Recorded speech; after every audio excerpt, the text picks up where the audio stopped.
Day 4 to 7:24 a.m. Firenze Townhouse Complex Subdivision Main Gates, La Jolla Street. Buhay na tubig, Imus, Cavite. Roland. Mark smiled happily. Dude, it's really you. Roland smiled and approached Mark, trying to bro-hug him. Wait, you better not do that. Mark stopped Roland from doing so and stretched his hands dripping with blood. The blood came from that time Jeanette handed him the gang leader's head for him to split it open. Roland was stopped from his intention, but he could see how warm Mark was looking at him. It was a really good reunion for the two who was best friends since they were in their first year in high school. That should be about 13 years since the two men met each other. During the time Mark had closed himself from the outside world, they also barely interacted with each other as Roland was also busy with his work and other aspects of his life. Still, their connection was not broken just because of that. Now that the world had almost ended and was seething with flesh-eating monsters, seeing each other alive was a very joyous occasion. Furthermore, they saw each other in a very unlikely place. It was because Firenze was way distant from the location of their houses. If it was to be compared, Bay City was even closer than their homes from this place.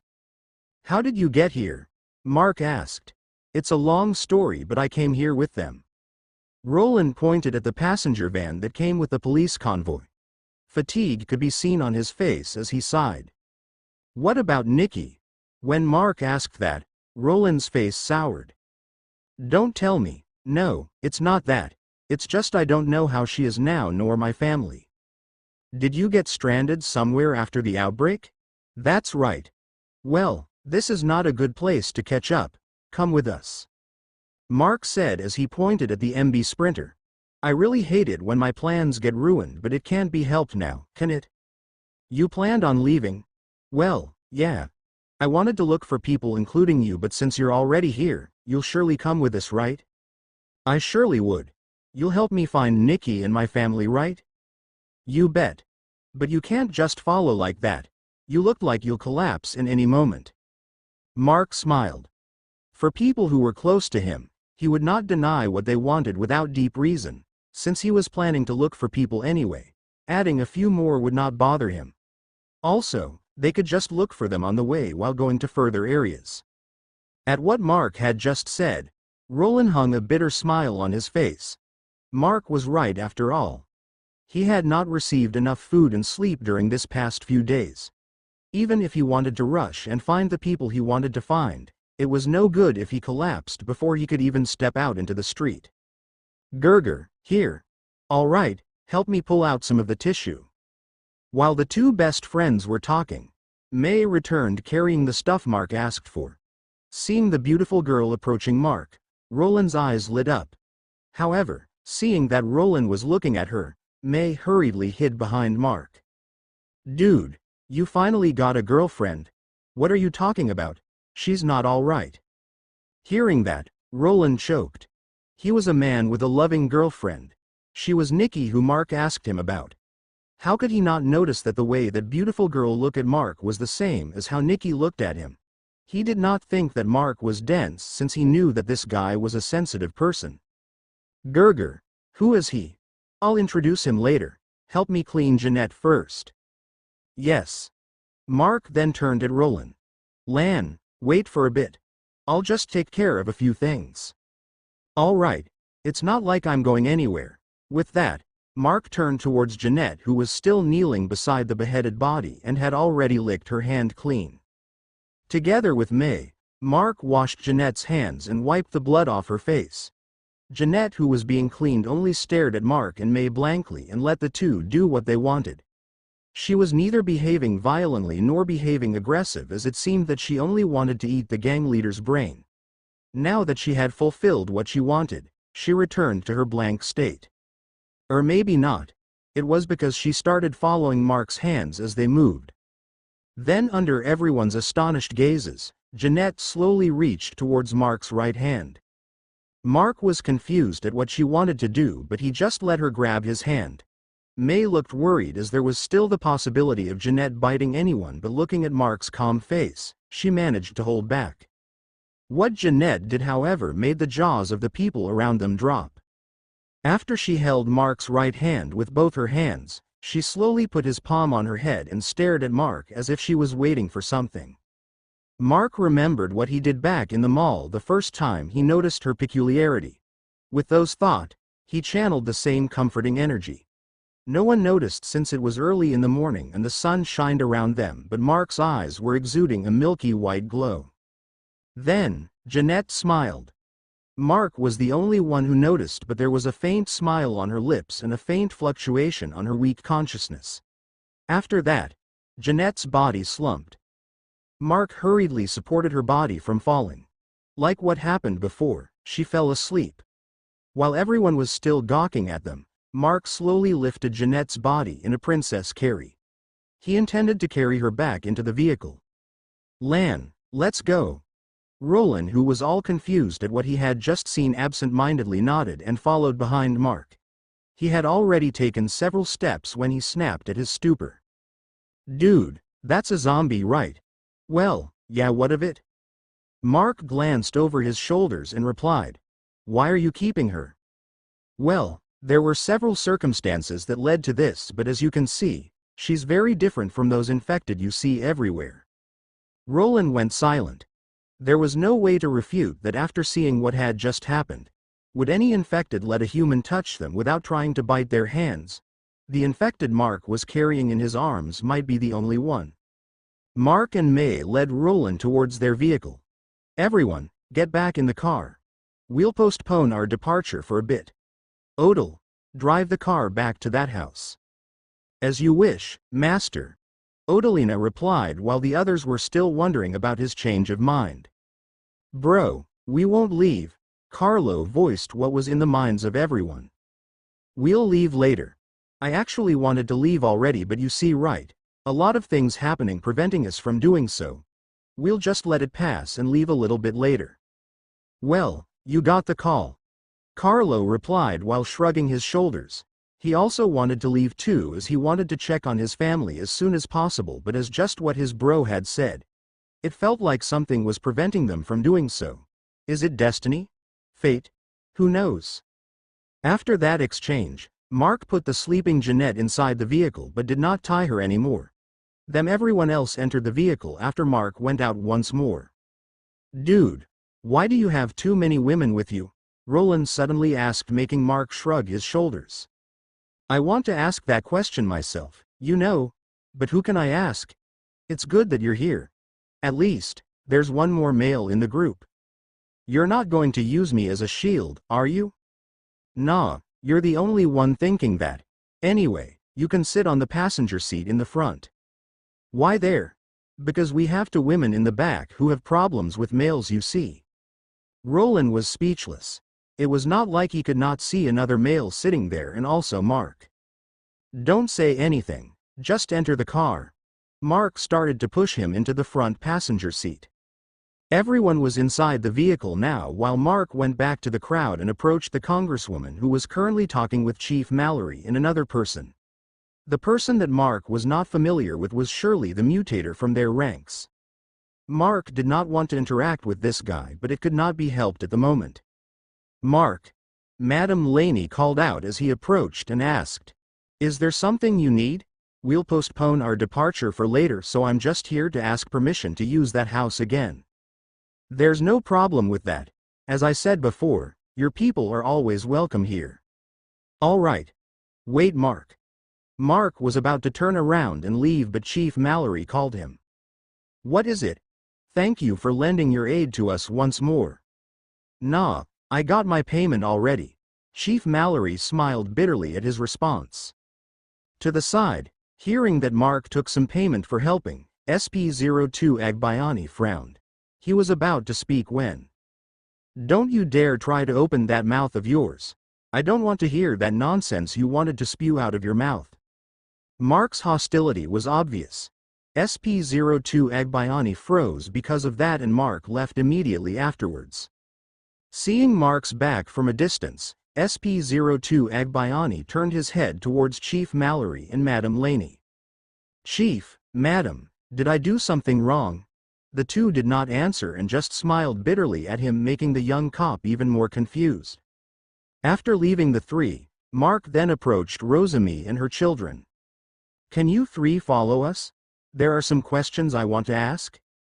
There's no problem with that. We also have questions to ask you. Rosamie agreed to his intention. Yeah, we have questions, Mark Oji-chan. Emika unnecessarily added. All right, just follow behind our vehicle. Mark then returned to the vehicle. Rosamie on the other hand went to offer some pleasantries to the congresswoman and the police chief who led them here before boarding their vehicle. The two unique-looking vehicles drove away under everyone's eyes. Nevertheless, it would be hard for many people here to digest what they had just witnessed. Even if any of them were to tell what they saw to other people, no one would believe them and they might even be branded as liars. Mark's group soon arrived back at the house they had just left not too long ago. Leaving this place and returning later looked awkward, but there was nothing that they could do due to the sudden circumstances. As time was the essence, Mark started giving orders. Anna. Yes? Start to prepare lunch. If we are able to, we'll have an early lunch and leave after noon. Roger. Anyone want to help her? Mark asked the rest of the group. Master. How about I help? Odalina asked. I'm just about to ask you to change Jeanette's clothes though. It's all stained with blood. Then, I can do that after cooking. All right, if you say so. There, they would start their meeting inside the living room, but now, with the old members aside, Roland was now included. Rosamie, Emika and Mikio were not members of the group, but as Mark had questions to ask them, they also huddled on one of the sofas. Day 4 to 7:32 a.m. Central Business Park, Pasay City, Medical Building. It was a building formerly used as an office. After the military occupied Bay City and converted the place into an evacuation zone, the several-story offices was converted into a medical facility. Paula stood outside one of the rooms that were converted into an intensive care unit.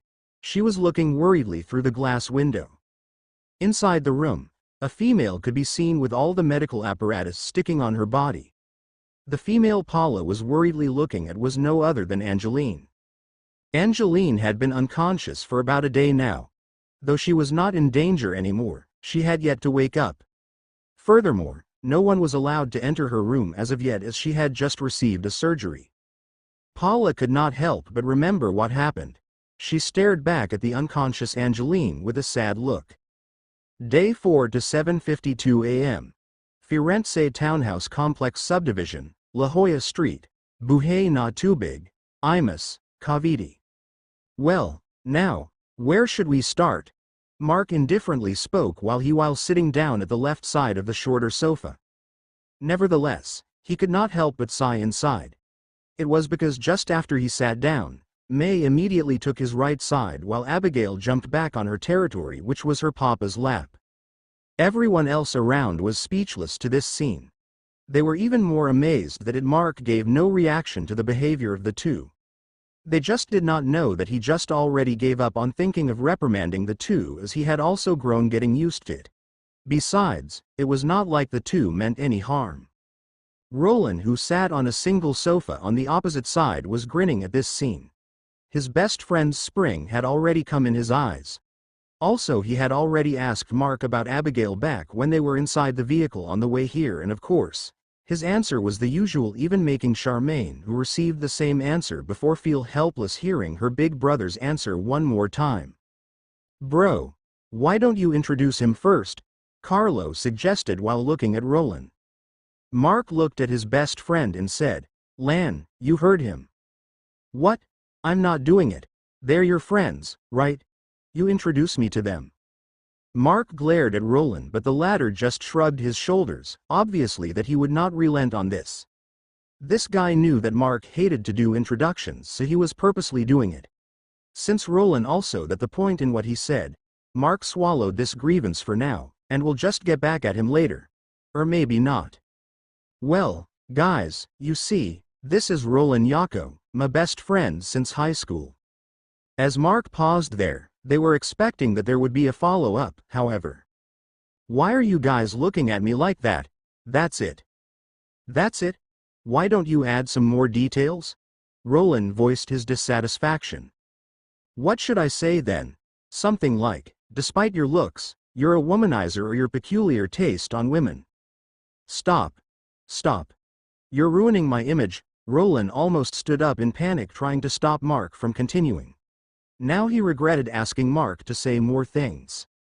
Still, the exchange between the two caused stifled laughs from the others watching the scene. These two uncles are really close, aren't they? Emika voiced her opinion, making everyone agree inwardly. After that short but funny exchange between the best friends that just had their reunion, the introduction of the other members followed. And of course, they did their own introduction, or they might have the same experience as Roland if they let Mark do it. After the introductions, the serious business started. The first one to speak was Rosemi. Before everything else, I want to know what is happening to us. About the zombies, and also why my children ended up like this. Going back to how my children described you, you knew something, right? Rosemi looked at Mark.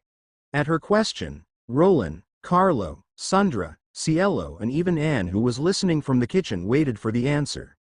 They also wanted to know. After all, they all knew nothing but vague ideas about the outbreak. So, we have to start from there, huh? Mark muttered before relaying the information the military disclosed before back in the mall. He actually did not want to go all over these things again, as he just did the same yesterday in front of Chief Mallory and Madame Laney. Nevertheless, he had no choice. The conversation would not proceed correctly if they had no clue about the happenings within this outbreak. After a few minutes, so, you are saying that my children were mutators? Rosemi asked while she looked at Emika beside her and Mikio in her arms. There are no other explanations to that, right? That's true, but why did my son turn into that tree? Well, now that you mention it, I have a guess about that. What Mark said made everyone turn towards him. Seeing that he had Rosemi's attention, he continued. You see, I wasn't able to think of it at first, but it's probable that children that became mutators can't control their ability that well. Mikio might have lost control of his ability after mutating, and you know the story afterwards. Are you sure? As I said, it's just a guess, but we have another example here. Mark patted Abigail's head. Gail, this would be uncomfortable, so endure a little. Abigail, who looked confused, just nodded, even though she had no idea what her papa was talking about. It was then that she suddenly felt agitated and afraid. Her hair turned white and she transformed back into her cat-eared form.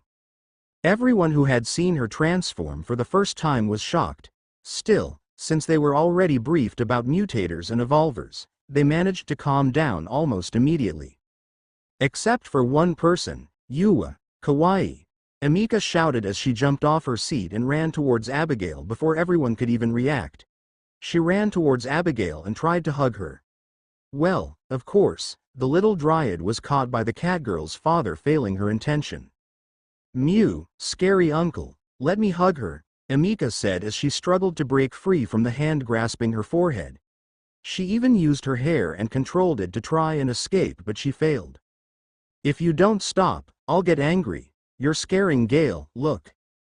Emika looked at Abigail, who was now hugging her papa while looking at her warily. Crestfallen, she finally gave up and went back to her seat.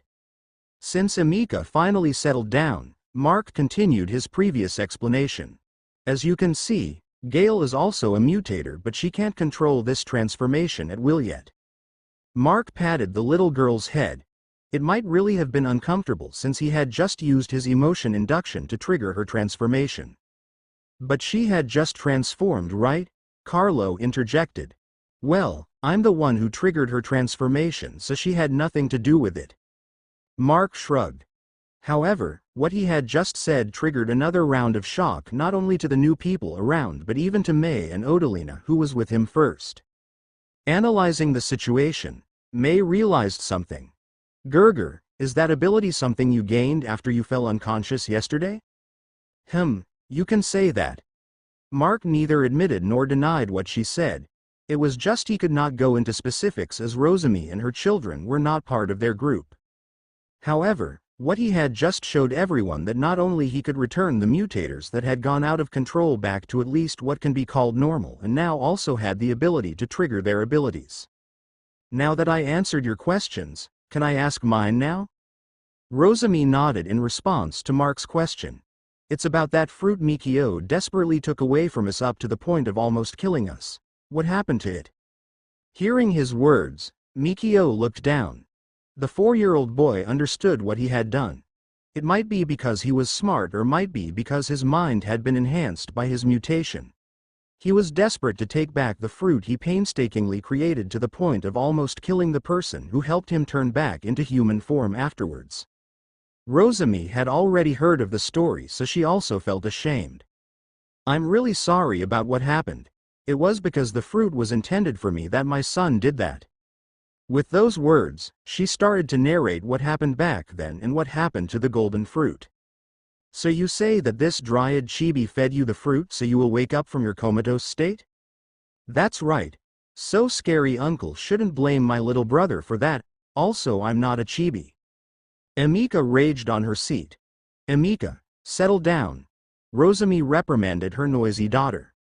I get the situation now. Still, what is that fruit if the first place? Also, can Mikio create another one? In response to Mark's question, Mikio stretched out his both hands and spread his fingers in front of him. What does that mean? 10. Mark looked as confused as everyone around them. Mikio then turned to her older sister. The two looked at each other like they were talking mentally. While the two children were staring at each other, Mark spoke to Rosami, realizing something about Mikio.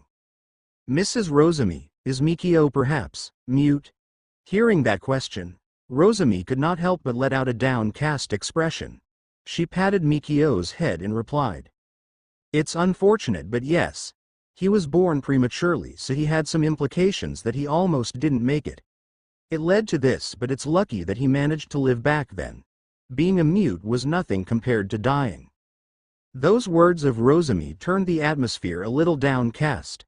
Fortunately, the lively green-haired girl cut off that atmosphere. Nay, scary uncle, my little brother told me the answer to your question.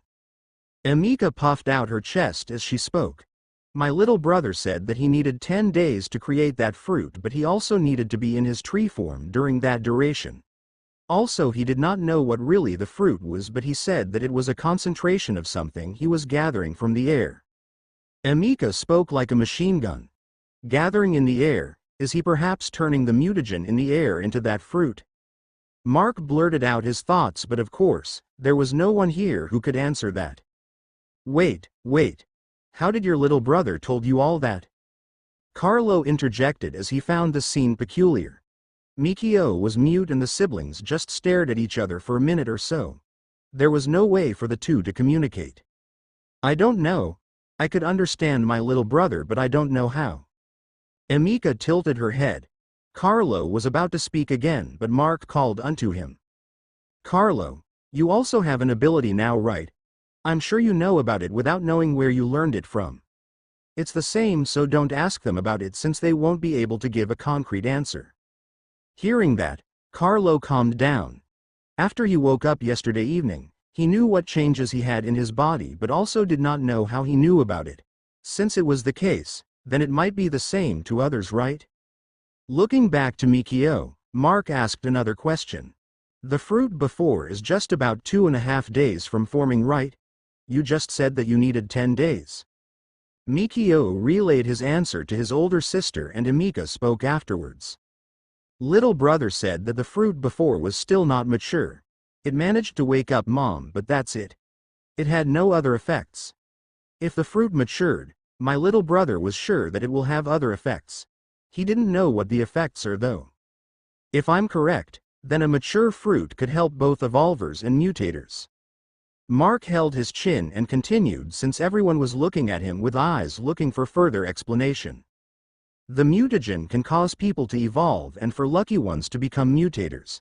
As long that a person is not bitten, the mutagen can positively help the people infected with it like me and Carlo. The chances, however, were by luck. Still, if that fruit is really a concentration of mutagen, then It could make a person evolve for sure at a faster rate. It's just a guess though. That explanation enlightened everyone here. Even though it was just his speculation, the possibility for him to be correct was very high. The only demerit was Mikio needed to be in the form of a huge tree to create one. If that was the case, he needed to do it in a both fixed and secure place. This also made Mark have the idea to recruit this family into his group no matter what. However, he did not know that these three already had notions to join their group given that the group had a greater ability on confronting the infected compared to the police in this area. After that information exchange, the group went to plan their new routes and approach in searching the people they wanted to find. Day 4 to 7:52 a.m. Firenze Townhouse Complex Subdivision, La Jolla Street, Buhay na Tubig, Imus, Cavite. Mark took out a notepad and prepared to write important details about their plans. Especially, it would be better to take note of the places they needed to check and arrange those places from nearest to furthest. In that way, they would be able to do a linear search instead of going back and forth when they did not need to do so. Unfortunately or fortunately, May, Abigail, Odalina and Melissa were only here for the sake of discussion. May had no plans to search for her family obviously, and for Abigail, she had no family to search anymore. Melissa on the other hand, both her parents were working abroad and there was no way for her to search for them. Moreover, her close friends live Manila and other places far away. As for Odalina, her parents were already dead and her husband's parents and siblings were from abroad too. Odalina's only sister was also living with her in-laws abroad. Their discussion went smooth. The other members wanted to search for their families if possible. It was good that Anne and Carlo were actually neighbors, so going to their place to search for their families could be done in one go. It was also the reason how the unreliable-looking Anne was able to enter and work at Carlo's family's business. As for the two sisters, Charmaine and Cielo, their father, half-brother and stepmother also lived at Manila, making the search for them pretty much impossible at the moment or maybe, even in the future. By the way, where is Elsa? Mark asked while looking at the two women. Elsa was the oldest among them siblings. She was also one of the people closest to Mark, like a sibling similar to Charmaine and Carlo. However, he had no idea where she was and his only lead was her younger sisters. About that, Big Sis went to Mall of Asia for a date with Erwin. Cielo replied. Apparently, when Charmaine went to the city hall early in the morning, Elsa was still at home, so she did not know where their older sister was. Mark tapped his chin hearing that. Mall of Asia was located within the Bay City, which was now made into an evacuation settlement by the military.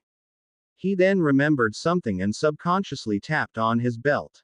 However, he did not find what he wanted to get. Gerger, the phone is inside the car. I charged it yesterday when you collapsed.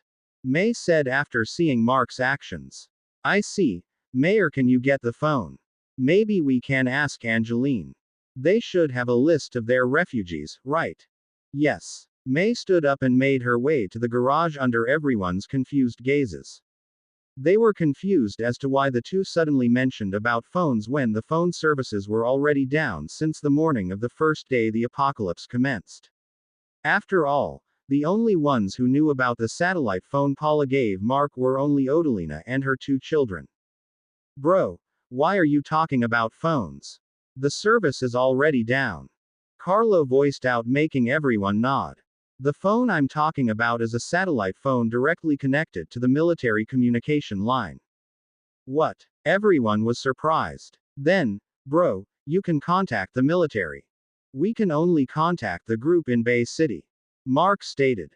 Then big brother, isn't it possible to ask them for rescue? Especially for the people we needed to look for. Charmaine asked. You better not count on them. Mark shook his head and continued. If the military move out to evacuate people, they won't be able to prioritize and end up saving every survivor they come in contact with. Unless the person they needed to search for is a famous scientist or someone with expertise or probably a high-ranking politician, that case will happen. If we rely on them, we won't know when they would be able to find your families. When it comes to worse, they would not be able to. Furthermore, the military manpower in Bay City right now is severely lacking. It even took them too long just to pick up the survivors at the city mall we were in before because of their lack of people. Mark stated the facts he was able to think of, which was highly likely to happen. With that, they finally understood the circumstances. Also, if Mark did rely on the military before, then, all of them who are here right now would not be here in the first place. If the worst situation even came, they would already be dead already and would have no chance to even sit here. Because of this fact, they all became thankful of Mark, who went off away from the possibility of going to a safer place just to find them. The same case also went for Sundra, Melissa and Anne, who was not in Mark's list in the first place. Even though it could be said that they were here on the whim or because they wanted to stay, it was no lie to say that they were also saved by Mark. At this time, May finally returned with an odd-looking phone, because of its overly large antenna, on her hand. Gerger. Here. May sat back beside Mark and handed the phone. Thanks. Mark then started browsing on the phone looking for the number Paula saved in it. After pressing the call button, Mark waited for the other line to answer. After about 10 seconds, the line finally connected. Hello, Mark. A familiar female voice answered the phone. It was not Angeline, however, but Paula who answered. Paula. Yes, it's me. Why did you only call now? Paula sounded aggrieved. I had a lot going on at my side. By the way, where is Angeline? I have something to ask her. That's. Paula paused with a sad tone. Did something happen? Mark asked with a frown, noticing that something was wrong with Paula's tone. Ange is in coma right now. How? Day 3 to 5:57 a.m. Torona Highway, Kawit, Cavite. The convoy led by the military had just left the Bacoor City Mall just more than half-hour ago. They took long despite the short distance they traveled due to the infected now blocking the streets, despite the fact that the military rescue squad had just passed through this road the night before. Furthermore, they also encountered several mutated infected, further hindering their travel. Another thing that was putting pressure on them was the horde that kept on following them behind from the time they left the mall. The slower infected had already been left behind, but the faster ones kept on coming. Their numbers were endless, making the sounds of guns being fired sounded continuously. The sounds of battle in all directions made all the survivors they were transporting restless all the way. We're finally hitting the expressway. First Lieutenant Raphael said with relief. Inside his armored vehicle, Angeline and Paula were also aboard. It was their privilege considering their family connections. Together with them, Rhea and her daughter Saria were also aboard. As the little Saria was an evolver, even if it was a mild evolution, was a precious existence to the military. Due to that, they were also given special treatment. As they arrived at the expressway, not only the first lieutenant felt relieved but also the other soldiers. It was because the expressway was a closed road and had already been mostly cleaned the rescue squad when they passed this place by yesterday. Since the expressway could only be accessed by the entrance and exit roads, it would be impossible for the infected to suddenly flood in like how it happened back in the highway. Furthermore, even if they just let the horde behind them follow behind them, they would be able to speed up through the expressway and leave the infected behind. However, that relief caused the soldiers to lower their guards at that moment. A huge-bodied humanoid shadow lunged over the walls of the expressway directly towards their convoy in a very fast speed. The soldiers failed to react to it, as no one would expect something to jump over about 3 meters high going over the walls. Furthermore, the attacker came from a blind spot and came straight towards the military truck's middle of the convoy instead of confronting the exposed soldiers on top of their vehicles firing towards the infected behind. Bam! Sheink! The humanoid landed loudly, directly beside the moving truck. It then immediately waved its hand, causing a metallic slicing sound. That was when the horror struck. Half of that truck was sliced open, including the bodies of the survivors sitting on the right side of the truck. Ah! Screams of horror were heard coming from the truck as the survivors sitting on the opposite side of the truck saw how the bodies of the survivors in front of them was split horizontally through their stomachs. Among those screaming survivors was Joseph, who watched the bodies of his father and their co-worker Calvin split in half, spattering blood all over his face. The metal supports of the roof of the truck on the right side was all sliced off, making the tarpaulin roof to flutter through the wind as the truck had not stopped moving.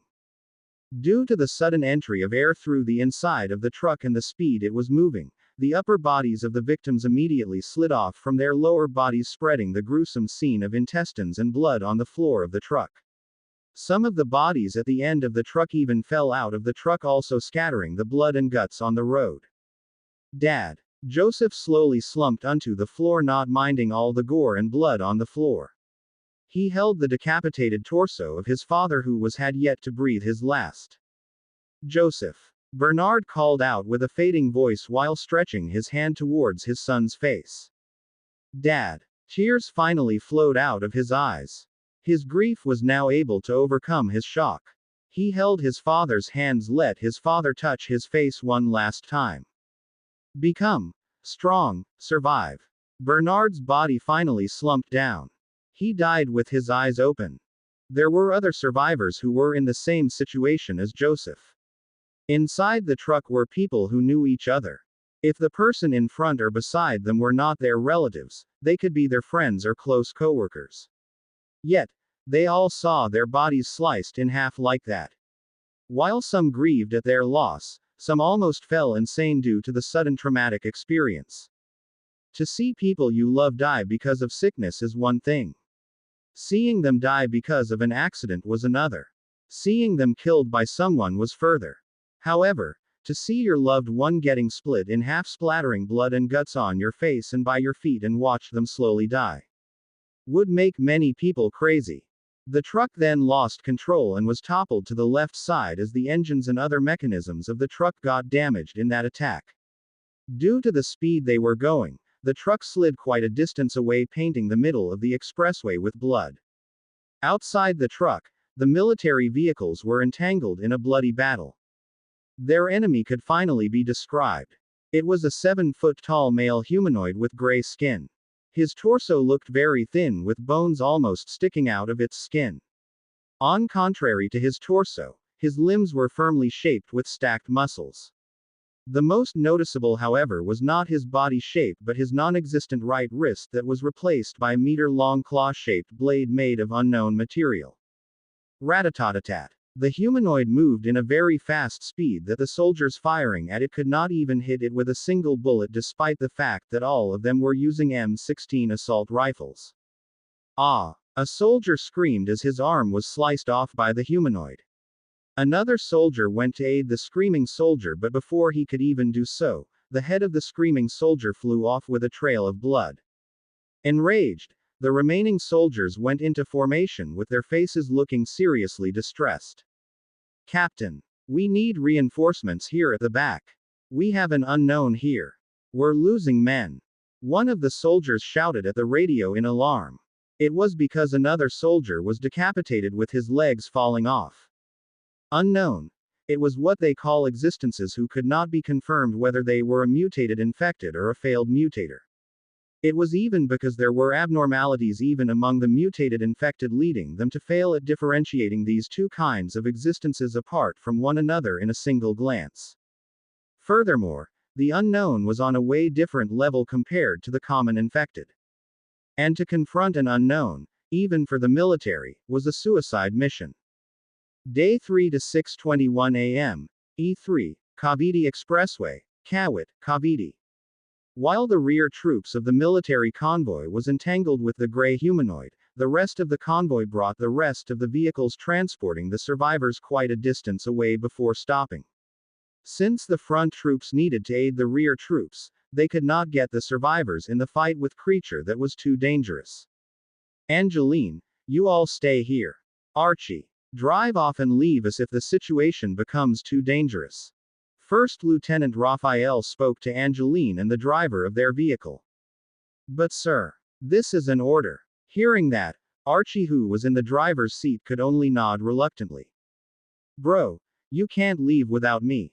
Angeline sternly spoke. This is a duty for us soldiers. You can't participate in it. No matter what, I'm coming with you. Even if by force, I'll follow you. Even if we can't fight, we can at least retrieve the people in that truck. There are people we knew in there. Angeline pointed at the overturned truck a distance away. Raphael knew that his sister would not relent on this. Furthermore, he was aware that his fighting capability was way lower compared to his sister. He knew that it was actually better if he had to send his sister to fight than he participating in it himself, but he could not put his sister in danger because of that. All right, I'll let you get the survivors on the truck while we fight that thing behind. Once the survivors are retrieved, we'll all retreat and escape if we can't kill that guy.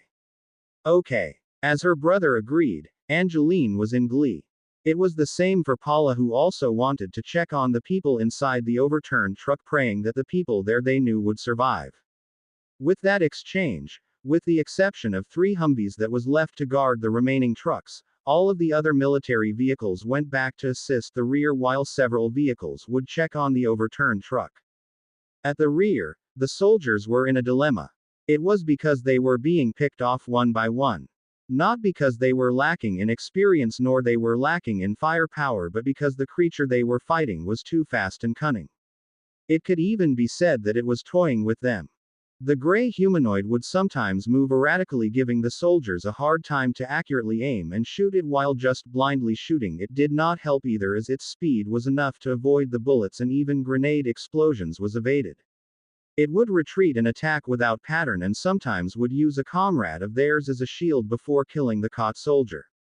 Furthermore, there were a lot of times that it could actually kill several soldiers in one go, but for some reason, it was killing them one by one. The rear soldiers felt elated when they saw the other vehicles going back to aid them. Even if they could not manage to kill this creature, it would give everyone a better chance for escaping. They were not wrong in that. It was because when the reinforcements joined the fight, the situation became better. The soldiers were still not able to kill the gray humanoid, but at least, it could not kill anyone from their ranks anymore. The only thing they needed to do was to delay this creature while the retrieval of the survivors was going on. At the overturned truck, the retrieval team was stunned at the bloody scene inside. Due to the truck suddenly overturning, most of the living survivors fell unconscious while being placed in a scramble of decapitated bodies, human organs and blood. Everyone was covered in blood, making the retrieval even more time-consuming. Angeline and Paula, who went out of their vehicle, gasped and became teary-eyed after they saw the dead bodies of Bernard and Calvin among the dead people. They could not believe that the 2 people they mingled and fought along with were now dead in a brutal and gruesome way. They then remembered Joseph, who they had to see yet. The 2 girls were about to search for him when they heard a shout. *T. Angeline. Paula. Run. It was the voice of Angeline's brother, who should be fighting along with his soldiers. When the 2 turned around, they saw a gray figure approaching towards Paula's direction with a very fast speed, ignoring all the other people around them. Paula could see the figure coming closer towards her. She could not think of anything as her mind went blank with fear. She saw the figure raise its right arm overhead. It was going to slice her from head to toe. When she felt that death was coming closer, she saw a face block her sight. It was her precious friend, Angeline. Paula then felt a force push her body away. Angeline did not shout nor had the time to do anything but push her friend out of the gray figure's reach. It was not because she lost her way to think, but it was because there was no time to think of anything anymore. The enemy was approaching fast and they were caught off guard. Who would think that it would suddenly attack them who were further away when it was entangled with more than 2 dozens of soldiers? Swirk. She felt a stinging pain on her back for a little less than a second. It was very short because she immediately fell unconscious due to the sudden extreme pain. Her body fell onto the concrete, bleeding from a huge slash wound on her back from her shoulder to her waist. The wound was too deep that her bones could be seen. Noticing that it was not his target that he managed to slay, the gray humanoid tried to press on, attacking Paula. Noticing its intention, One of the soldiers immediately pulled away the frozen Paula while the other soldiers in the retrieval team pressed on counter-attacking.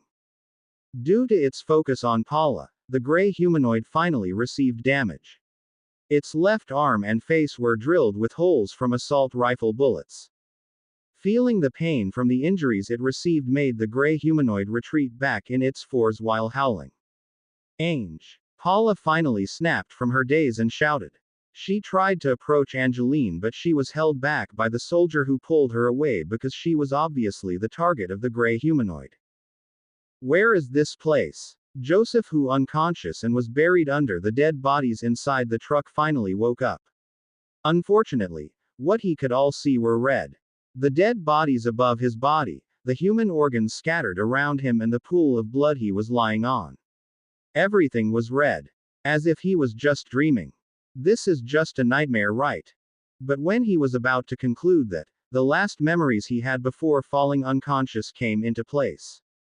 Tears flowed from his eyes as he remembered the last words of his dad. He was feeling tired, sluggish, sleepy, and feverish.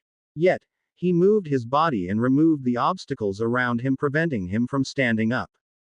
Slowly, he stood up. Slowly, he made his way out of the truck. When he thought that he finally made out of that hell, he saw the scene outside. Several dead soldiers were lying around the truck with incomplete bodies. Rat-a-tat-tat. The sounds of gunfire continuously echoed across his ears, but it looked like he could not even hear the noise anymore. He watched the scene where the soldiers fought the enemy to death with both parties enraged. Joseph looked around and saw the body of his dead father, who had already been taken out of the truck. Unfortunately, it was just the upper body. It would be hard to distinguish whose lower body was whose after all of that happened. Further away, hiding behind a vehicle, he could see two familiar figures. They were the two brave girls he met at the mall. One of them was unconscious, however, while profusely bleeding on her back. He turned his head back to the body of his father and kneeled. Dad, you said that I must become strong and survive. I'm sorry for being too weak and hard-headed. I'm sure I gave you a lot of hard times since the time Mom died. Thank you for everything. I promise. I will become stronger. I will also live your share. However, I can't do that if I don't get revenge for you now. BADUMP. BADUMP. BADUMP. Joseph could not even realize if he was speaking out loud or said all those in his mind. It was because all that he could hear was his heart beating loudly. He did not realize that his eyes were literally red at the moment. The only thing he could see was his enemy, the creature that killed his only family in this world. Kill, he muttered. There was a strong bloodlust sprouting from his heart and mind. He did not know where it was coming from, but he just let it affect everything in him. He walked several steps and kneeled down beside a dead soldier's body. He picked up a military knife and took a grenade from the soldier's belt. He did not mind the blood that stained his hands as he took the weapons from the dead soldier's decapitated body. There were other weapons on the soldier's body, but as a normal person, he had no knowledge on using these things. At least, he knew how to use this knife and how to pull the pin on the grenade. BADUMP. BADUMP. His heart pounded hard continuously as he walked towards the battlefield in a sluggish manner. Hey, where are you going? A soldier hurriedly grasped his shoulders. However, he just shrugged his shoulders and the hand grasping him was thrown away with force. The soldier tried to stop him once more but was suddenly frozen. It was because the soldier saw Joseph looking at him, exuding a huge amount of bloodlust. Joseph then continued walking, leaving the frozen soldier in that spot. The humanoid figure saw him approaching. It immediately shot towards Joseph, making the soldiers even more panicked. In their eyes, Joseph was only a civilian and would be another worthless casualty. However, they had no ability to stop the raging gray figure.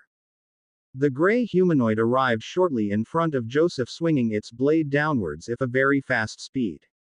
Slow, Joseph thought as he stared at the blade swinging down towards him. He then stepped his left foot back, facing his body sideways. In his eyes right now, The movements of the gray figure were slow. Ting! A metallic sound echoed after the meter-long blade was swung, hitting nothing but air and directly landed on the concrete ground. Pulling back the blade that missed, the gray humanoid tried to attack again and swung the blade diagonally upwards. Then, blood splashed. It was not Joseph's but the gray humanoid's blood. The gray humanoid succeeded in swinging the blade, but it missed once more as Joseph had already jumped back. Taking advantage that the inertia from the missed swing that brought the blade upwards, Joseph jumped forwards, lunging towards his enemy, boring the knife towards the gray humanoid's eyes. He twisted the knife inside the gray humanoid's eye socket before pulling the knife and jumping back immediately. Roa! The gray humanoid roared loudly as it unstably stepped back while wildly swinging the blade on its right arm. Joseph, who had already retreated back, pulled the pin of the grenade on, threw it straight on the defenseless body of the gray humanoid. Boom! The grenade did not land on the ground nor hit the body of the gray humanoid. The gray humanoid was wildly swinging its blade, and the blade ended up hitting the grenade, slicing it and causing it to explode, right in front of its body. The explosion stopped the roars of the gray humanoid as its body was severely damaged. Its arm connected to the blade was now dangling with just a few muscle strands left to connect it from its body. Its throat and mouth had melted while its torso had several holes and a huge scorched wound bleeding profusely.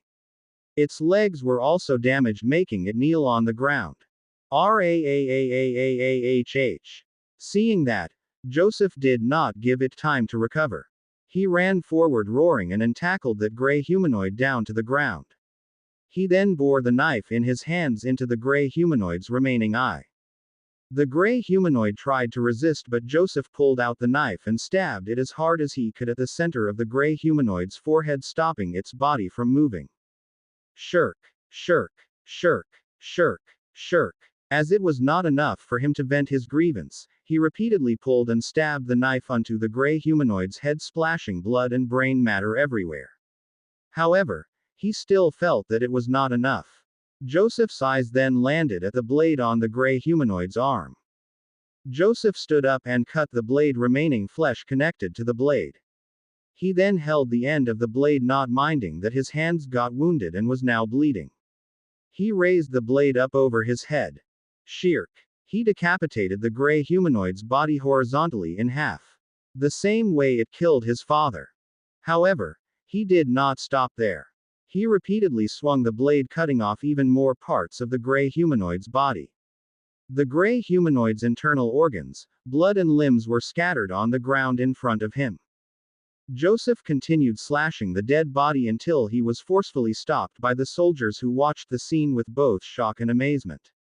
The moment Joseph let go of the meter-long blade from his hands, however, he fell unconscious, burning with an absurdly high fever. Day 4 to 8:16 a.m. Firenze Townhouse Complex Subdivision, La Jolla Street, Buhay na Tubig, Imus, Cavite. Mark was silently listening to Paula as she narrated what happened after their groups parted ways at the mall. The story took more than 15 minutes, but the people around Mark patiently waited while he listened on the phone. Looking at his solemn face, something serious might have happened. That was also the reason none of them tried to interrupt him either. The news of Bernard and Calvin dying helplessly like that made him felt sour for several reasons. It would be a lie if he did not feel sad about it. Despite the fact that he did not know the two for long, knowing that people you knew and fought with died would make anyone feel bad. The bigger reason for his mood being down, however, were the several essential pieces of information he received from her story. One of those was the existences the military called unknown. He might be able to identify them, whether they were mutated, infected, or failed mutator, but the issue was not the kind of creature they were, but the level of their strength and abilities. He could still remember the video he watched before where the military were fighting with a creature that came from the pilot cabin of a crashed airplane. Considering the description Paula made on the appearance of the creature, the two might be the same type or level of creature. Moreover, these creatures could appear everywhere. Just like what happened to Paula's group, they encountered that thing the moment they left the city mall. Another thing he could confirm was that the creature they encountered should be a high-level mutation infected. It was because it was coming obviously targeting Paula like how he was being targeted by mutated infected upon seeing him. He also realized the reason why he was being targeted every time and during the time that he and Paula were in the same location back in the city mall. Mutated infected would appear before them and come after them without apparent reason.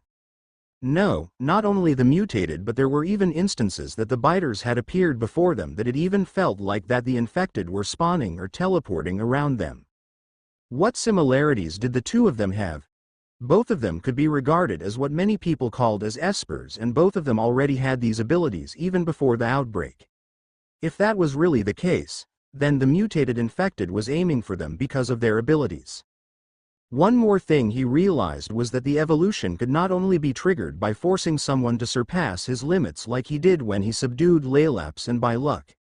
It looked like that the evolution could also be triggered because of a person's intense emotions like what happened to Joseph. The idea of this gave some insights, but it would need some confirmation to be done.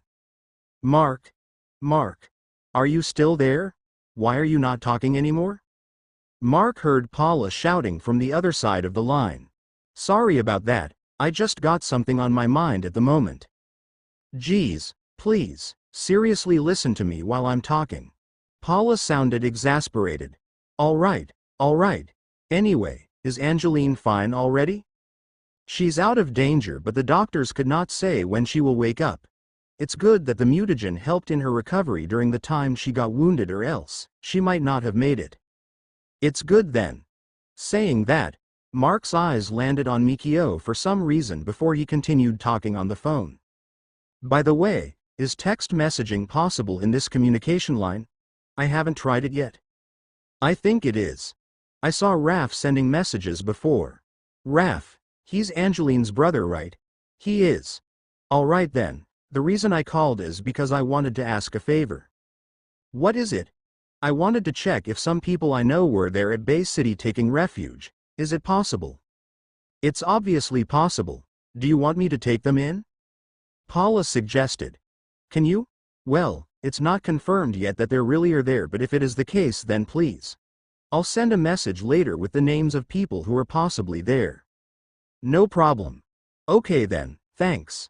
We'll be going there after we end our search here. Also, since you're going to do that, I'll tell you a tip. What tip? Mark decided to warn Paula about their circumstances. Even though it's less likely to happen since you're inside a safe zone, don't try to show yourself in front of the mutated infected. Why?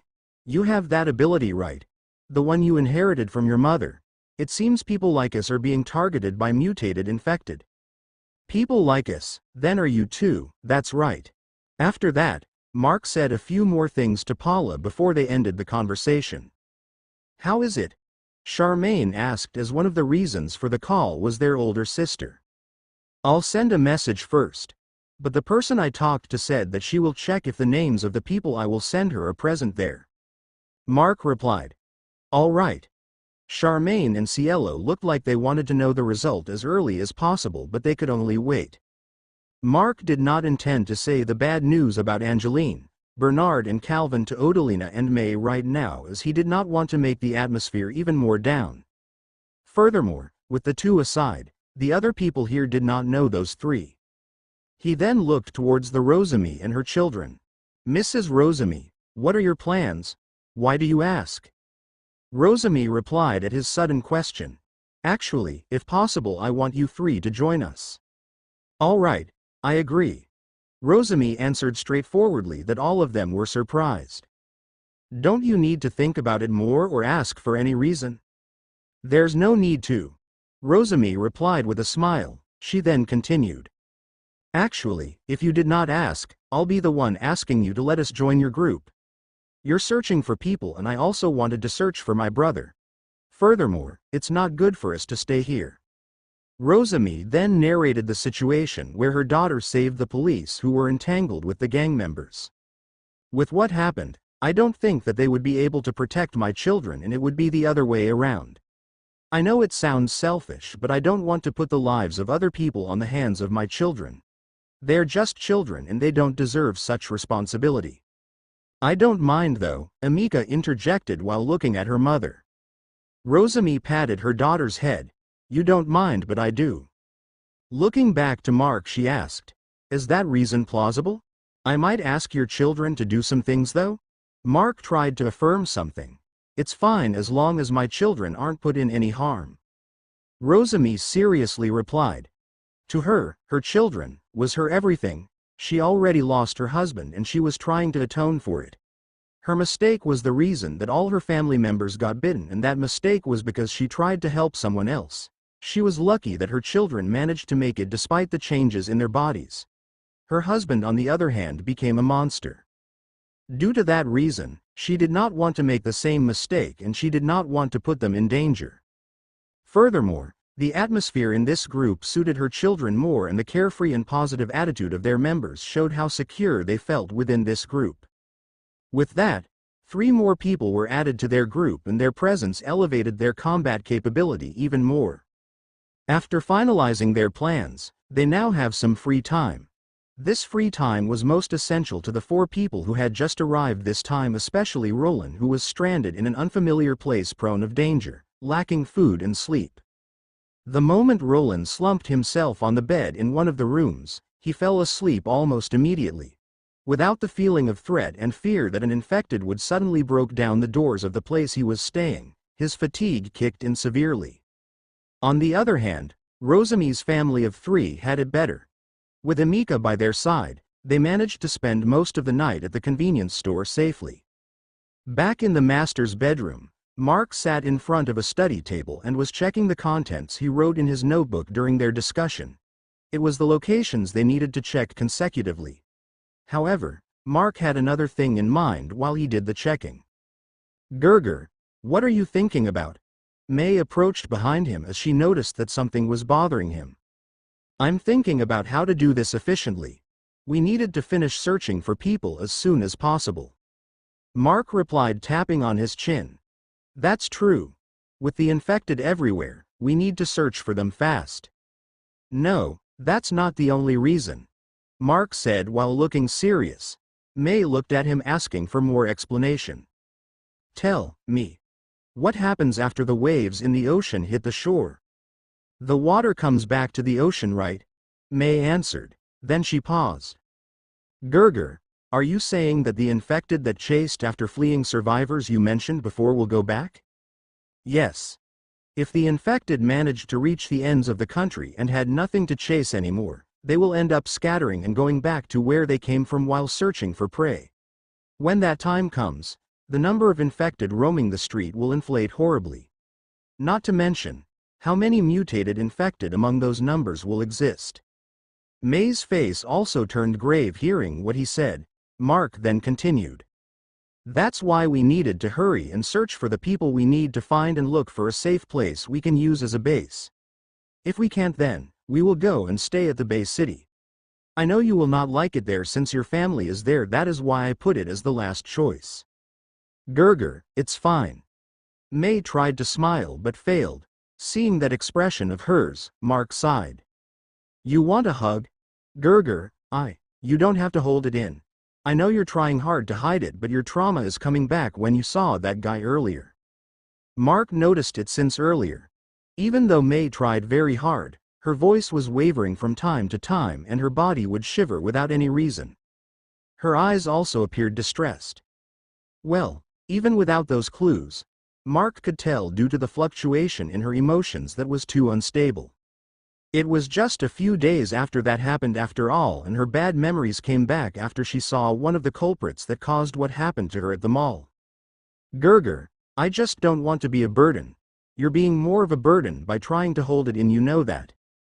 With that, Mark stood up and pulled her into his embrace. Feeling his warmth, she almost gave in. Tears formed at the corner of her eyes, but she tried her best not to cry.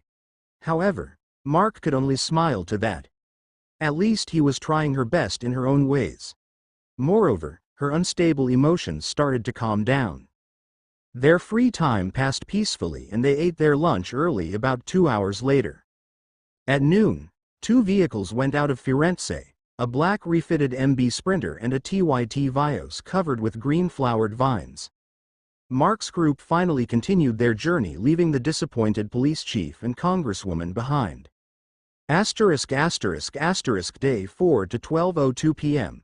Padandigara Road, Anabu IG, Imus, Cavite. In a certain warehouse a kilometer away northwest of Firenze, several men and women were watching a monitor with a video feed coming from a drone. On the monitor, 2 vehicles could be seen driving out of Firenze. There were 6 men inside the room and each of them had a woman by their side. However, it could be seen that these women were brought here by force.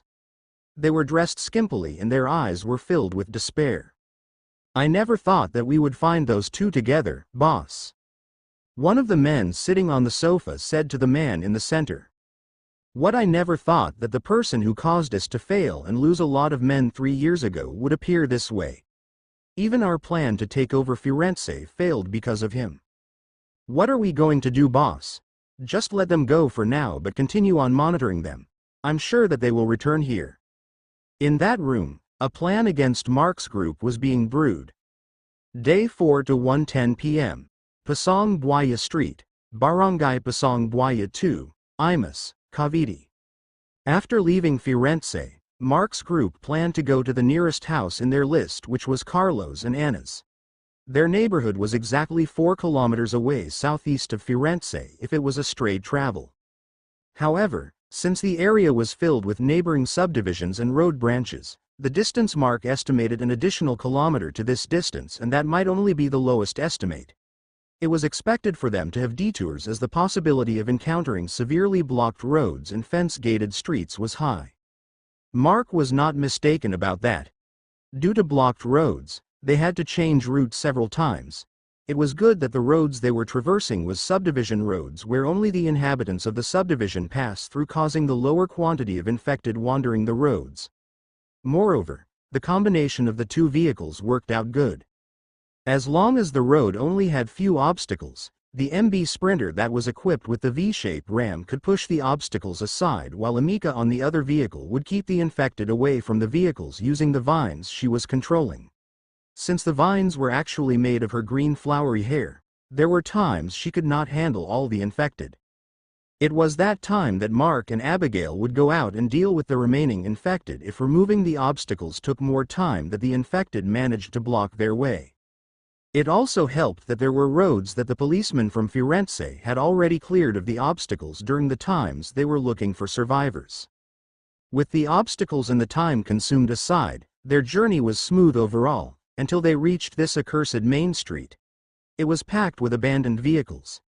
The issue, however, was there were no other roads that would lead out of this area for them to take without going back and using another exit several kilometers away. Another thing was that alternate exit was going through a lot of places inhabited by people like markets, churches and schools, and also led to the main highway further away from their destination.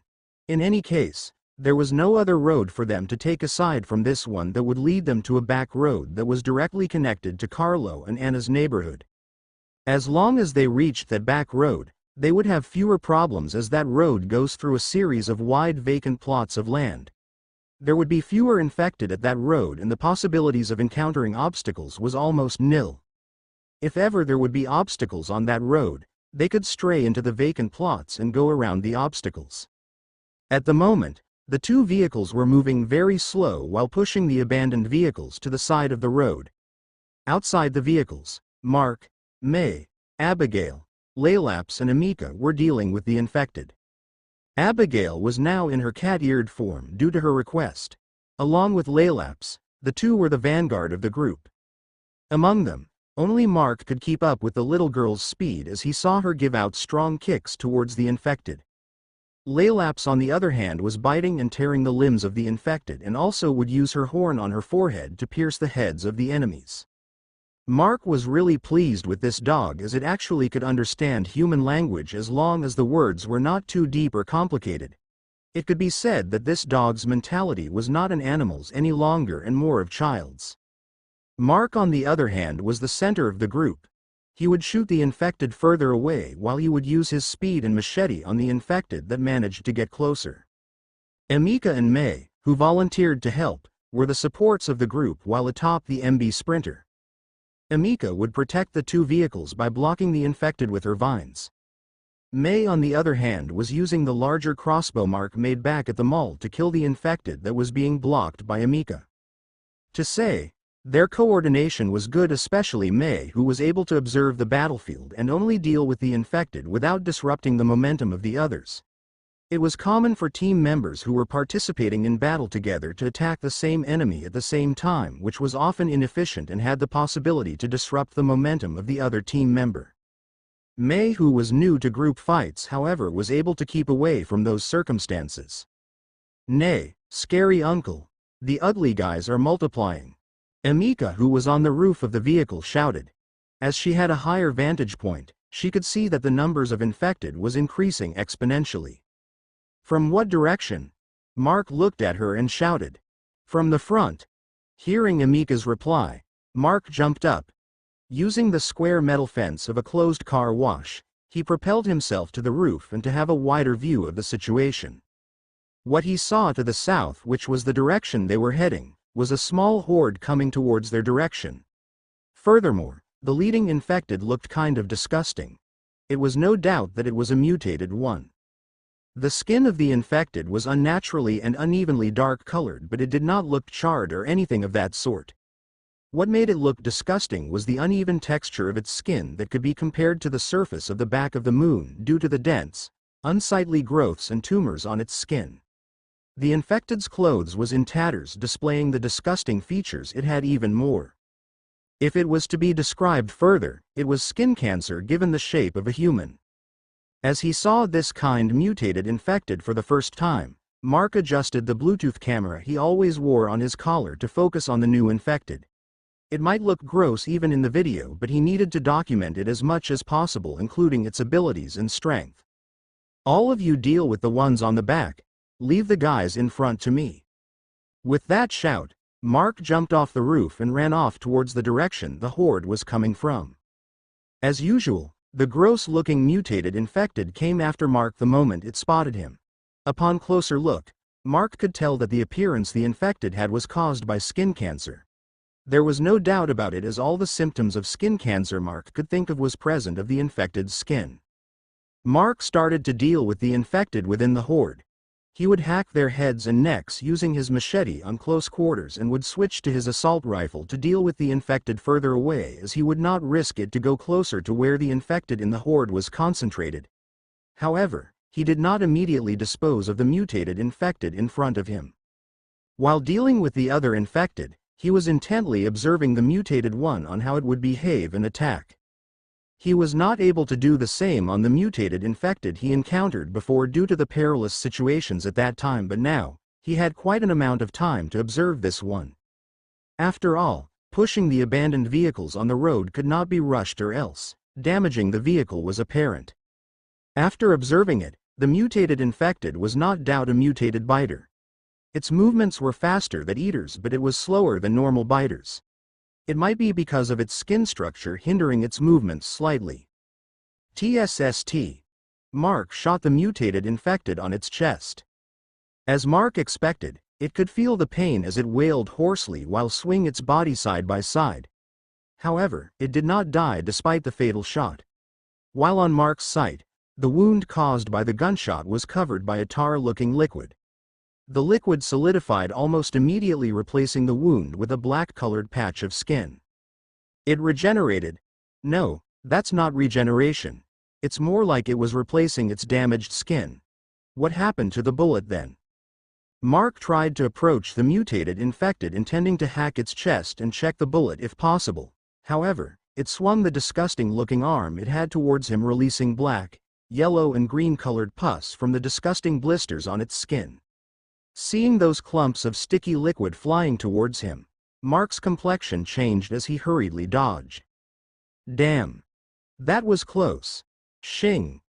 Mark swung his machete, slicing off the arm that the infected swung. The arm plopped onto the ground along with the wail of the infected. Mark jumped back as the infected scattered the dark-colored blood from its decapitated arm as it shook its body violently. However, like what happened to the gun wound it received before, The open wound from the decapitated arm was soon covered with black tar that hardened after covering the wound. After that, the infected came running after him again like nothing happened. As Mark saw it, he concluded that the wound inside its body caused by the bullet might have also been blocked by this black tar. The mutated infected then swung its remaining arm towards Mark, causing the same mess flying away from its arm, which Mark hurriedly dodged. Mark did not know if this liquid was harmful or not, but he had no notion of trying to touch it. The pus being disgusting was enough to make anyone stay away. In the worst case, the pus could transmit its skin condition, making Mark not want to touch it even more. As the attack pattern it displayed afterwards was the same, Mark decided to stop and killed the mutated infected with a headshot. The horde was eliminated by Mark alone, using his abilities and the terrain to his advantage. He was jumping from vehicle to vehicle, killing the infected one by one safely. Still, Mark found that their movement was too slow. There were a lot of abandoned vehicles on the small two-way road. Looking at their current location, there should be another half-kilometer before they could get out of this road. While trying to think of a way, his eyes landed on Laylaps, who had just pierced another biter with her horn. Right. I'm such an idiot. I forgot about her. Mark though, as he almost slapped his forehead. Laylaps. Come here, Mark called. Laylaps, who had just whipped her head to shake off the blood on her horn, immediately turned around and ran towards her owner's direction after hearing his shout. After Laylaps stopped in front of him, Mark patted the dog's head before voicing his intention. Laylaps, can you enlarge yourself? Laylaps tilted her head, not understanding what Mark had just said. Noticing that the dog might not be able to understand the word enlarge, he rephrased his words. What I mean is make your body bigger, like how you looked like before we found you. Arf! Laylaps barked after hearing Mark affirming his inquiry. Then, become bigger and help push these cars to the side, Mark said as he pointed at the vehicles blocking the road. With that, Laylap's golden eyes glowed brighter and her body slowly enlarged in front of Mark. Then, the dog started to gently push Mark with her snout. What is it? Mark asked, noticing that Laylaps wanted to tell him something. Hearing his question, Laylaps lowered her body and moved her face sidewards as if she was pointing at her back. You want me to ride on your back? Arf! Mark flinched as the bark facing him was too loud even with his earphones on. All right. Mark climbed onto Laylap's back and sat before he started to shoot the infected around. Laylaps on the other hand started to push the vehicles aside even faster than how the vehicle was able to clear the road. The people who knew of Laylap's form was elated about the method Mark thought of to clear the road, while those who had just seen the 3-meter-tall golden dog was flabbergasted and amazed.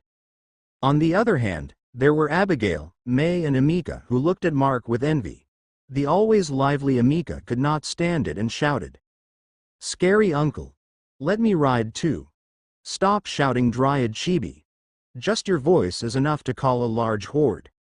Along with that bickering, Mark's group moved forward faster than before. They soon reached the back road and traversed the road safely without too much obstacles aside from the uneven spots on the road due to the back road not being maintained. Mark did not return inside the vehicle and just rode on Laylap's back the rest of the way. He also brought May and Abigail with him, leaving the sulking Amika on their family car. Amika could not leave the vehicle since she was in charge of keeping away the infected with her vines. After another half hour, Carlo and Anna saw the familiar floodplain which was being used as a plantation for a huge amount of water spinach.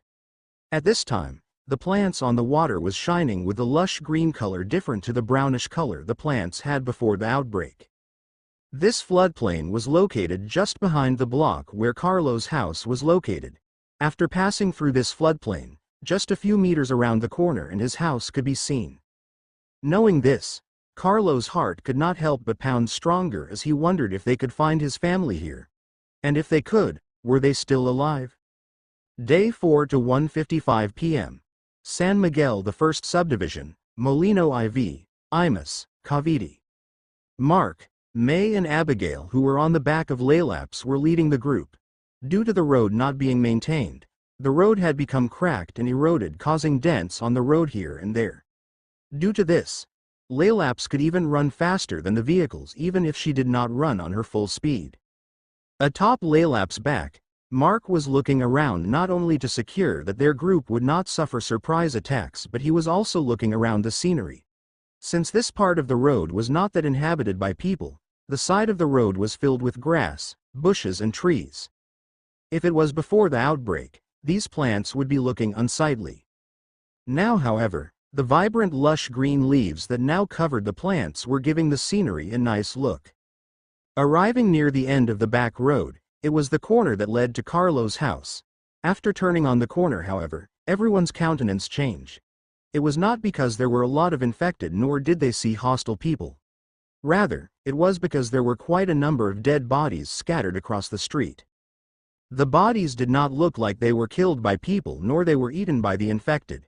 It more looked like that their bodies were smashed into pieces. Mark urged Laylaps to move forward as he looked around, but he did not see any possible threats. The street was too quiet.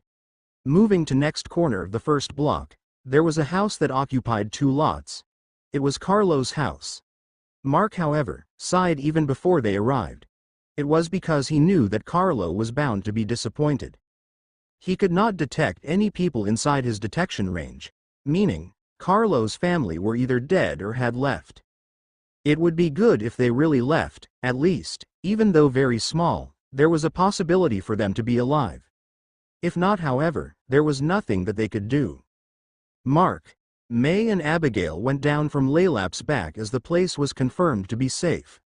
Laylaps, on the other hand, turned back into her normal size, which was about the same height as Abigail.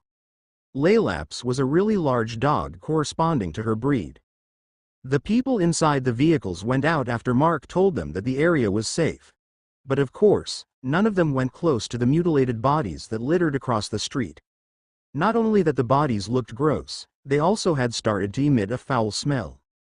It was already too long since the bodies were left here. If it was not for the cold weather in this month of December, these bodies would have started to rot even earlier. Carlo, you guys can carefully search inside. I'll keep guard here outside. Mark spoke. All right. Carlo replied and was about to turn around when Mark tapped his shoulder, making him look back. Don't expect too much. I can't detect anyone inside your house. I know. Mark was surprised by his response. As if Carlo knew what Mark was thinking, he continued with a bitter smile. Our cars are not here, so I think they left. Hearing what Carlo said, Mark understood. With their family's vehicles not present, it was more likely that Carlo's family left. Considering the location of their house, which was on the furthest block from the entrance of their subdivision, the possibility of someone else taking the vehicles away aside from Carlo's family members was close to none. Bro, I'll enter now. They must have left something for me.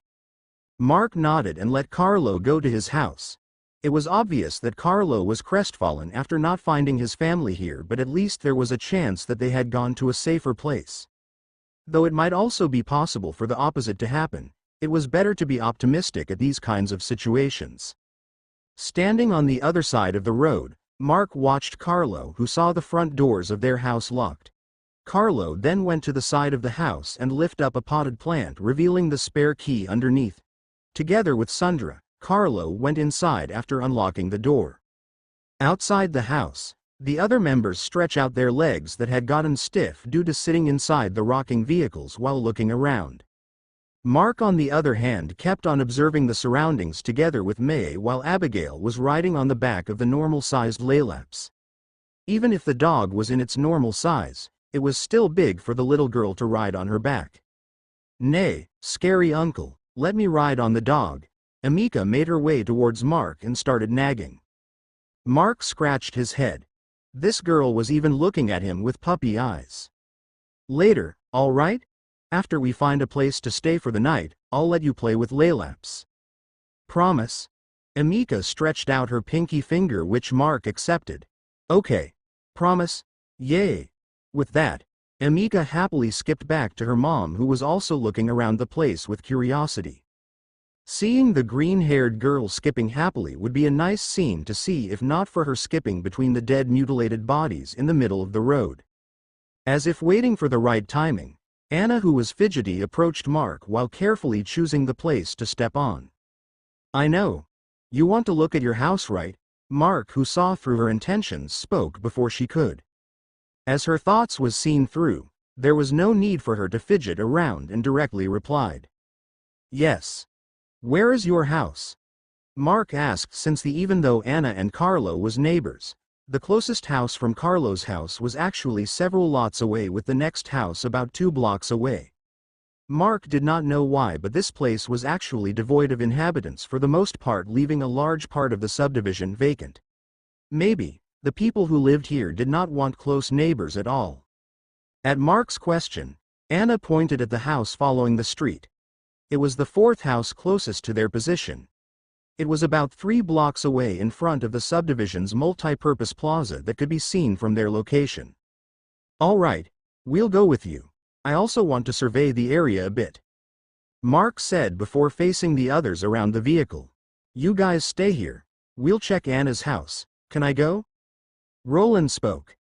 Actually, he wanted to get away for some time, as it was kind of awkward for him to stay with people, mostly women that he did not really know. Furthermore, Carlo, who was only other male, with Siegfried and Mikio, who were children as exception, was also not around. Mark noticed his best friend's situation, so he could only nod. With that, Mark, May, Abigail, Laylaps and Roland would be going with Anna to check her house. Leaving the rest of the group, the 5 people and 1 dog walked away while keeping cautious of their surroundings. I didn't think that there would be a subdivision like this. It should be a private subdivision, right? However, there's barely any house around. Roland voiced his thoughts as he looked around. I don't really know why this place is like this. Our house was bought by my grandfather, so I don't know much of the details. It's been like this since we moved here. Anna replied, as she was the inhabitant of this subdivision in this group. It was not surprising that Roland brought that up. The first time Mark had been to this place several years ago, he also had the same questions in his mind. Compared to the neighboring subdivisions, which were brimming with houses and people, this place looked like it was located in a rural area. The place was brimming with fauna, and directly to the south of the subdivision was a wide plot of vacant land. Even though the house was quite a distance away, the group arrived fast. It was because they had to match Anna's walking speed that was accelerating due to her nervousness and eagerness to go home. However, like Carlo's house, Mark could not detect any human or animal inside the house. While looking at the house, Mark felt a tug on his jacket and turned towards it. He saw Laylaps pulling the end of his jacket. Seeing that Mark turned to look at her, Laylaps then looked at the window on the 2nd floor of the house, as if she was pointing at it. Mark knew that Laylaps was telling him to look at the windows, and as he did, he saw some movements inside. The movement was minute, but with his eyesight that got stronger after his 2nd evolution, he was able to detect that very small movement. Anna, don't get into the house immediately. Let me check the window above first. Hearing what he said, Anna felt very nervous. It was as if her heart was going to jump out of her throat. She forced out a reply with great difficulty. Okay. Mark then stepped forward and jumped over the closed gates after affirming that there was no danger behind the walls. Observing around, the lot was about 36 square meters, with the floor area of the actual house only occupying 1/3 of the lot area. The house was small, but it was built with a 2nd floor with a very small balcony that could only fit 6 people standing side by side. Under Anna's gaze, Mark jumped towards the balcony and grabbed the railing before propelling himself onto the balcony.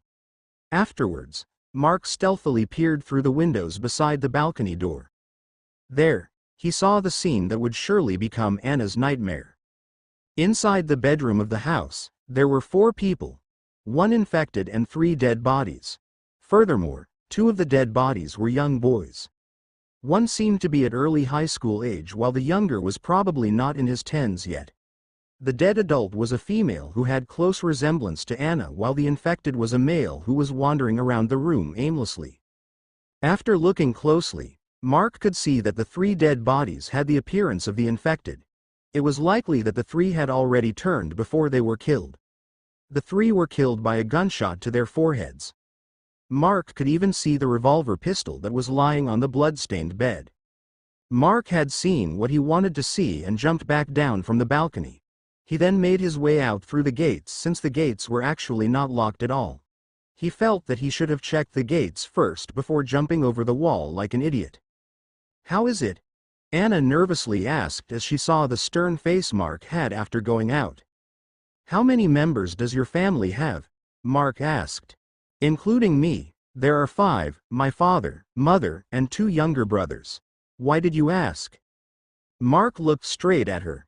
He then narrated what he saw inside the bedroom in detail along with the clothes that Anna's family wore for confirmation. No, Anna's tears fell like an unbroken stream. She actually wanted to see the scene, but Mark suggested her not to. If she saw the scene inside the bedroom where almost everything was splashed with blood of her loved ones, it would not be surprising if she committed suicide. Because of that, she could only weep as her knees weakened, crumbling her to the ground. The others around could only stare at Anna as there was no words could be said to her that would get her back in shape. May approached Anna and started to pat her back, but she also did not voice any consoling words. From her experience, Anna needed to cry it all out first.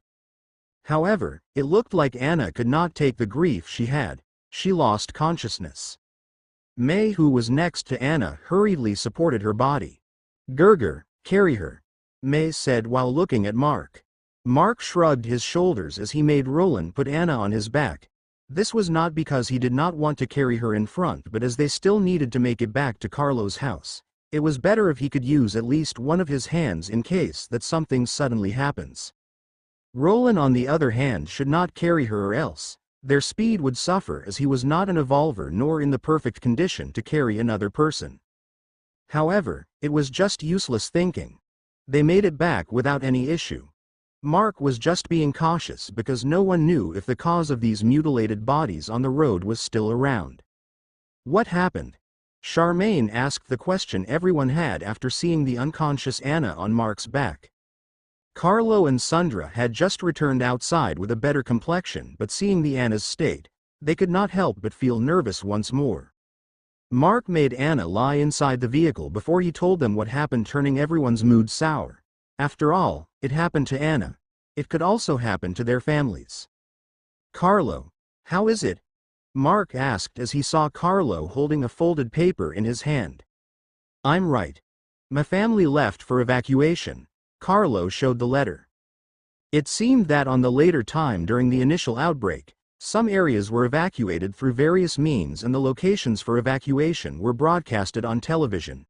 According to the letter, Carlo's family along with several relatives made their way towards Tanza, Cavite, where a small army base was located. It seemed that the evacuees going that way were transported through helicopters.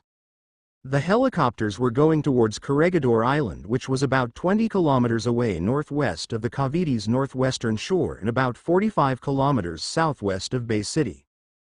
Corregidor Island was a tourism island showcasing the remnants of World War II. Now, however, it looked like that the government turned the island into an evacuation zone. The question now, however, was if Carlo's family made it safely.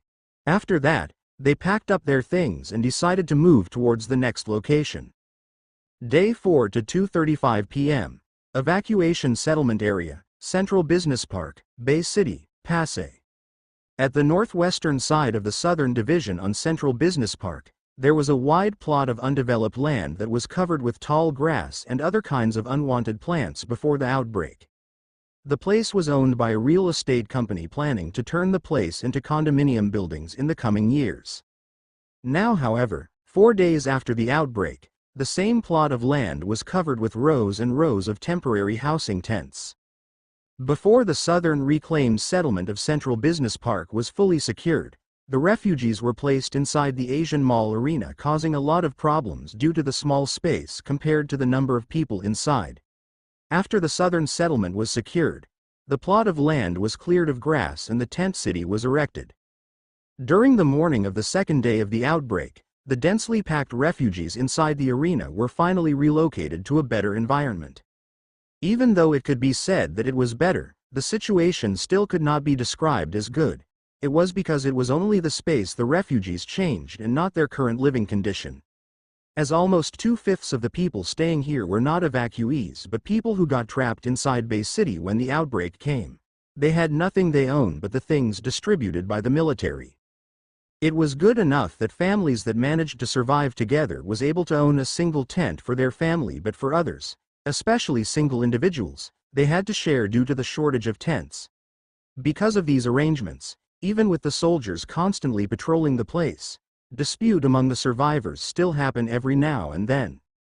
As for food and necessities, those who managed to bring their own food could at least eat better food, but for most people, they could only feed themselves with the food rationed by the military. The food was mostly rice porridge with small cuts of vegetables and small bits of meat, and there was a triangular sandwich during dinner. Along with the food was a bottle of mineral water. The food did not taste bad, but for most of the survivors, was not enough. Before the outbreak, many people eat much more compared to the quantity of the food rationed, causing such discontentment. Nevertheless, for those who wanted to eat more, they needed to work. As such, many people applied for work under the military. Some of the people applied to be drafted by the military and were being trained into shape, while others applied as construction personnel and help with the renovation of Bay City into a secure survivor settlement. There were also other volunteer work that was available, like cooks and people to distribute the rations. The refugees working for the military in either field would be given coupons corresponding to their work. These coupons were used in exchange of money, as it was now not valuable. The coupons could be exchanged with different things from food to clothes and even medicine. Even if medicine for common illness were given for free, medicine for more severe illnesses needed to be purchased due to the lack of supply. Another apparent issue was the constant theft, not only for food but other things such as blankets and even used clothes. The soldiers tried to address such issues as much as possible, but there was no shortage for people with itchy hands. After the previous theft was addressed, there would be another case later on. There was also the issue of survivors starting to form groups. The worst thing about these groups, while not all of them, was that there were groups who started to extort and oppress other survivors. If a survivor belonged to another group, they might not be subjected to such treatment. However, it was the complete opposite for the ones who were just trying to live on their own. The military was also trying to address this issue, but there was no noticeable progress on it. It was because some of these groups were actually backed by people with high influence inside the Bay City. Some of them were even government officials or rich people that the military could not do much about them. Even if it was General Perez who was the leading figure in the military here in Bay City was to make the move, there would not be any large effect. Because of these circumstances, the survivors were forced to live in such undesirable environment. At this time, several men were surrounding one of the tents located at the western side of the tent city. The leader of the men was inside the tent lasciviously talking to a woman. If Mark was here, he would immediately recognize this woman. She was one of his younger sisters and Charmaine and Cielo's blood-related older sister, Elsa Iveria. Elsa's looks were above average. She was not overly good-looking, but she had a certain charm on her that was eye-catching, especially for males. Now, however, it looked like her charm caught the eyes of this lascivious group.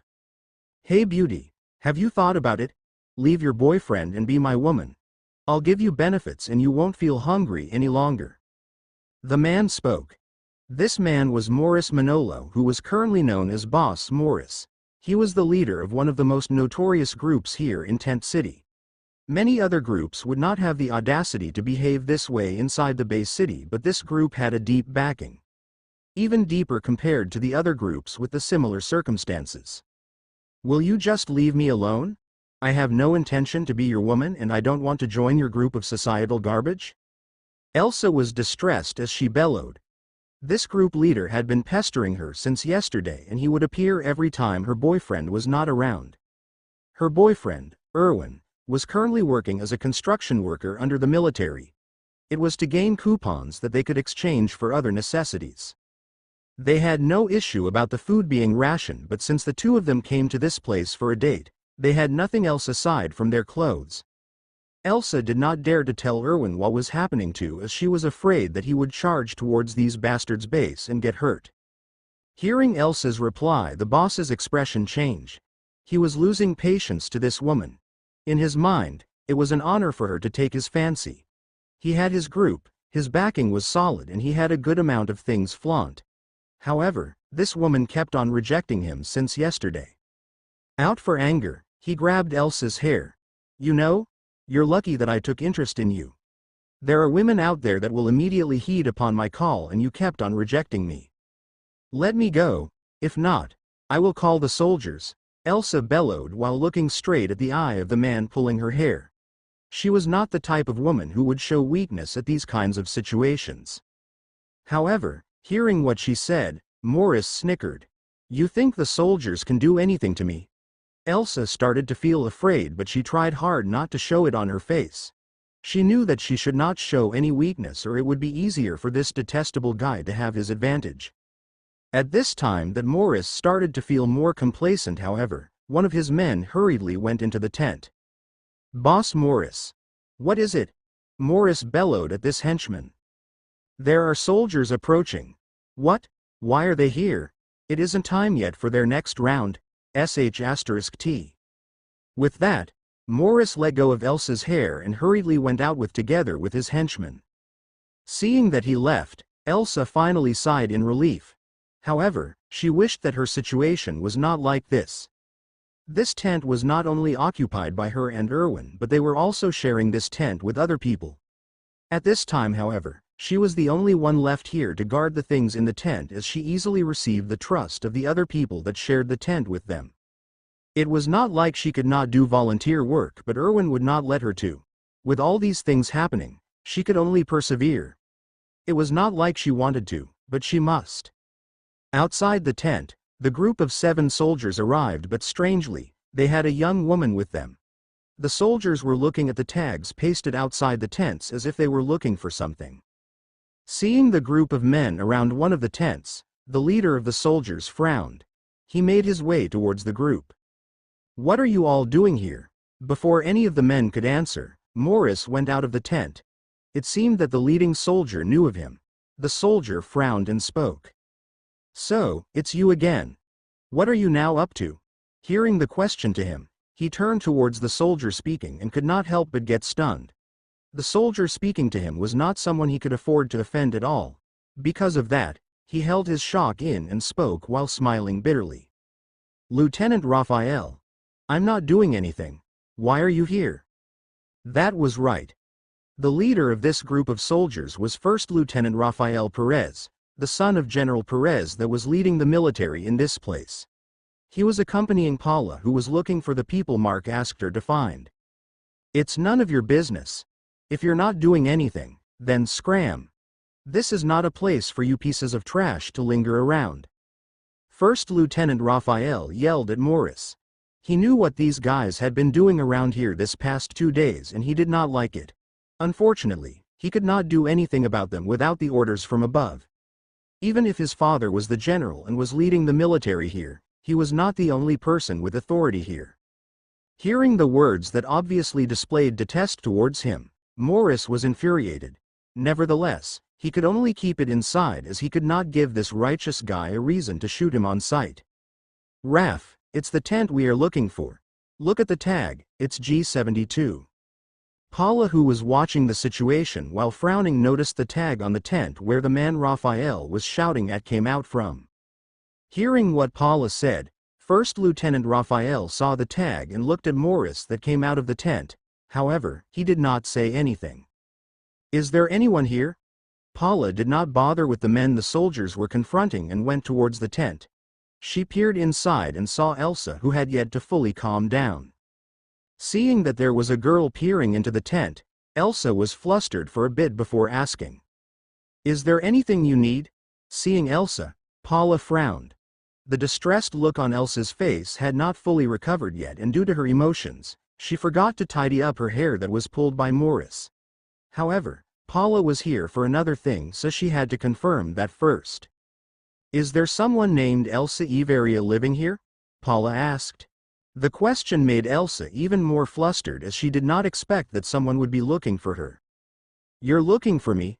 Elsa replied. Confirming that the woman in front of Paula was the person she was looking for made her frown even more.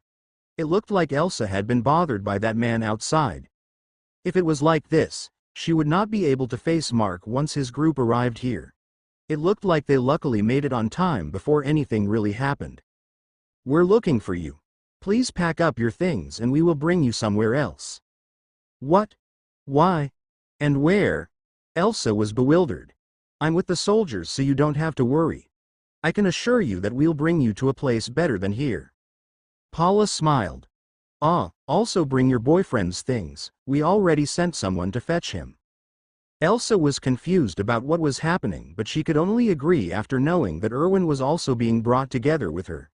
It did not take long for Elsa to pack up everything as they really barely had anything here in the first place. Paula helped Elsa carry her things and went out of the tent. Outside, Morris was also stunned. He did not expect that the soldiers were here to find the woman he was planning to make his. Furthermore, to be escorted like this, was she perhaps someone with status? Elsa, who went out of the tent, was also stunned as she saw the situation outside. It looked like that the girl looking for her was really with the soldiers. She then heard the girl speak towards the soldier staring at Morris. "Raph, it looks like that guy in front of you almost did something to her." Hearing that, Raphael's stare changed. His previously detesting eyes were now staring daggers at Morris. Day 4 to 2:40 p.m. Evacuation Settlement Area, Central Business Park, Bay City, Passay. "Morris, what is this about?" First Lieutenant Raphael asked with a stern voice. "Lieutenant, I didn't do anything." Morris waved his hands as he replied while smiling. Even if he did smile, he was now sweating profusely, wishing that these soldiers would just go away. However, a voice almost broke his facade. "Raph, he's lying." Paula's voice made Raphael's face even sterner as he stared at Morris. **T. Who is this woman? Why does this bastard lieutenant seem to believe her?" Morris was cursing inside, but he did not dare to show his distress on his face. "The miss, over there, I didn't really do anything." When Morris tried to defend himself, what he received was an even grimmer stare from Paula. Raphael, on the other hand, turned towards Elsa. "Tell us. What did he do?" Raphael asked Elsa, which made Morris panic inside. Elsa hesitated to answer at first when Paula spoke to her. "Don't worry about these men. Just tell us, we're on your side." This made Elsa look at Paula as she nodded. She then recounted everything that happened since yesterday. Due to this, Morris and his men paled. They did not think that this woman would dare speak. Furthermore, it seemed that this woman was highly valued by the Lieutenant Raphael for some reason. If they knew that it would be like this, they would have stayed away from her no matter what. Looking back at Morris, Raphael and his men drew their guns pointing at the group. "Now what do you want to say?" Raphael was a bit elated due to this.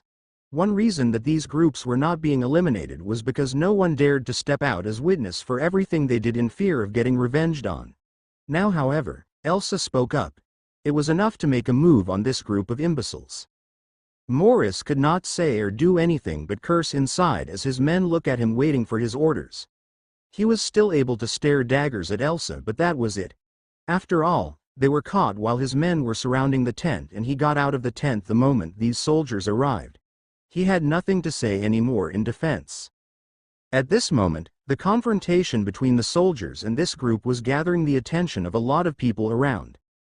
Many of them were here just because of curiosity, but some of them felt glad upon seeing that Morris' group was in a predicament. It was obvious that these people had been victims of their harassment. What is happening here? At this time, another group of soldiers came to oversee the situation. The one who spoke was the soldier leading the group. Looking at the insignia on his chest and shoulders, it was obvious that he was at the same rank as Raphael, a first lieutenant. Still, it could be seen that this person was not here to actually check the situation but to aid Morris and his men. To that question, however, Raphael frowned as he replied, "Even if you're here now, you can't help your brother anymore, First Lieutenant Manolo. He was caught in the act. We also have the victim here." First Lieutenant Mephisto Manolo, who was leading the group of soldiers that just arrived, looked at Raphael with a stern face. He hurried into this place after receiving a tip that his younger brother was in trouble. He was one of the reasons why Morris was able to do his vile acts without too much restraint. What he did not expect, however, that the one who was troubling his brother was actually First Lieutenant Raphael Perez out of all people. Thickening his face, Mephisto spoke. "If that is the case, then we will bring the victim to take their testimony. Where is victim?" However, the moment he ended his question, he was interrupted. "What a shameless liar!" Mephisto looked at Paula with shock. He did not realize that she was here. If that was the case, he would not dare to say that. "Why is this demoness here?" Paula's mother, who was a private investigator and a close friend of General Perez, had a good amount of influence in this place. As such, almost everyone in their ranks knew of Paula. However, that was not all. It was also known that no one could lie in front of that pair of mother and daughter, or else their lies would be exposed. No one knows how they were able to do it, and several rumors came about due to this. Still, there was one thing that could be confirmed: the two never failed at determining lies and truth apart. Mephisto was now dragged into the predicament his brother made. However, he should not waver. "That is the procedure. This place is not under your jurisdiction but ours. If there are issues here, then our division is in charge of addressing it. You really doesn't have the dignity of a soldier working for the country, aren't you?" Raphael mocked and continued. "However, even if that is the case, we can't hand over the victim. She is a VIP we are taking into our custody in order of someone important. It had also been approved by my father. So drop whatever you are scheming." Hearing that, Mephisto's countenance changed as he glared at his brother. To think that Morris offended a VIP that was to be taken under the general's protection. His brother was seeking death. Still, he could not just back down. "In any case, what you are doing is illegal. You can't just arrest someone without proper procedures." Raphael could only agree to that. Even if they had the authority here, they still needed to follow the procedures. Still, he could not help but feel grim as these rules were being used to protect a criminal at the moment. In any case, even if he wanted to eliminate this bunch of human garbage, he could not start a gunfight at this place or many people would be implicated. While Raphael was thinking, Elsa's voice was heard. "Can we just drop this? There was nothing irreversible that happened anyway." Elsa decided to compromise. Even though she wanted to address her grievances, she knew that the situation was getting out of hand. She did not want to implicate these people more. "Are you sure about that?" Paula asked Elsa with a frown. Yes. Paula knew that Elsa was lying, but she also knew that this was the best outcome for now.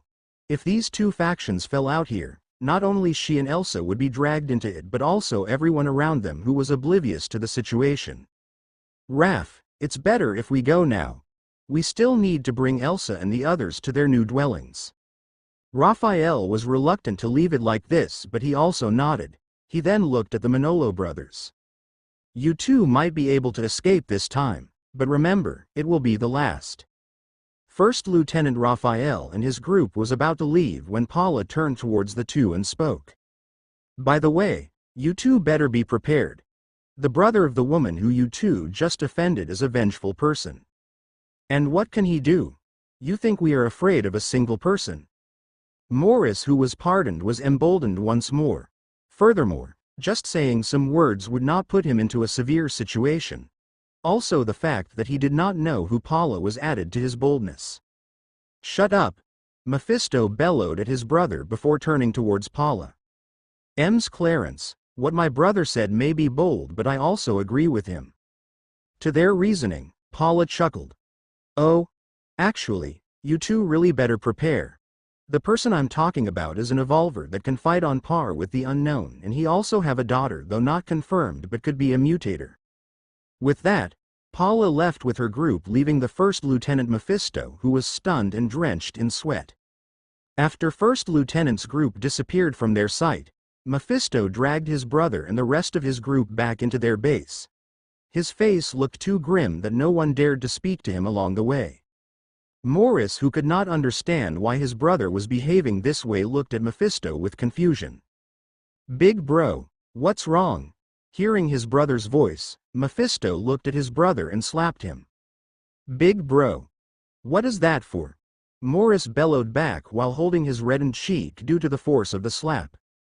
You still dared to ask me what is wrong? You piece of sh*t. Out of all the people you can target, you actually targeted someone related to an evolver and a mutator? What is wrong with that? It's just an evolver. What can he do? Furthermore, even if the daughter is a mutator, given their age, she should be just a child, right? Morris felt wronged. You dumb sh*t. Did you even listen to what that demoness said? An evolver on par with an unknown. Do you know how many people we lose every time we encounter one face to face? We always lose at least a dozen men in an unprepared confrontation in order to kill just one of those. In the worst situation, a whole squad could be wiped out. The only weakness of the unknown is that they only follow their instincts and could not scheme.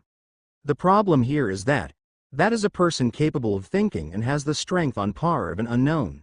How do you think we'll be able to deal with that? Morris had no idea what the unknown was, so he still felt complacent, but his face paled hearing the explanation of his brother. To think that they were now in a dire situation due to his actions and lust. Not only Morris but also his men who was around had pale faces. Big bro, what should we do? What should we do? The question here is what you should do. I'm on a different situation since I'm in the military, but you are not. Furthermore, with your reputation, no one would mind it if an evolver of that strength will wipe your whole group out. Then, what should I do? Morris started to panic. Massaging his glabella, Mephisto thought of something. You better seek shelter under Senator Estrada. He had been funding your group, right? You should be able to hide or at least seek protection with his help. All right, I'll follow your suggestion, big bro. The two planned the steps to be done to avoid this disaster. They did not think that Paula would be lying due to her and her mother's reputation. It was true, however, that Paula did not lie. Nevertheless, she did not say everything either, especially that the person she was talking about was not present inside Bay City. Back to the time Paula and Raphael brought Elsa. They had just walked several rows of tents away. Wait. Elsa suddenly stopped as she forgot about something. Is something wrong? Paula asked. I'm the one looking after the things inside the tent. If I leave, the things there might get stolen. But you already brought your and your boyfriend's things, right? What I'm talking about are the things of the others we are sharing the tent with. Elsa looked worried.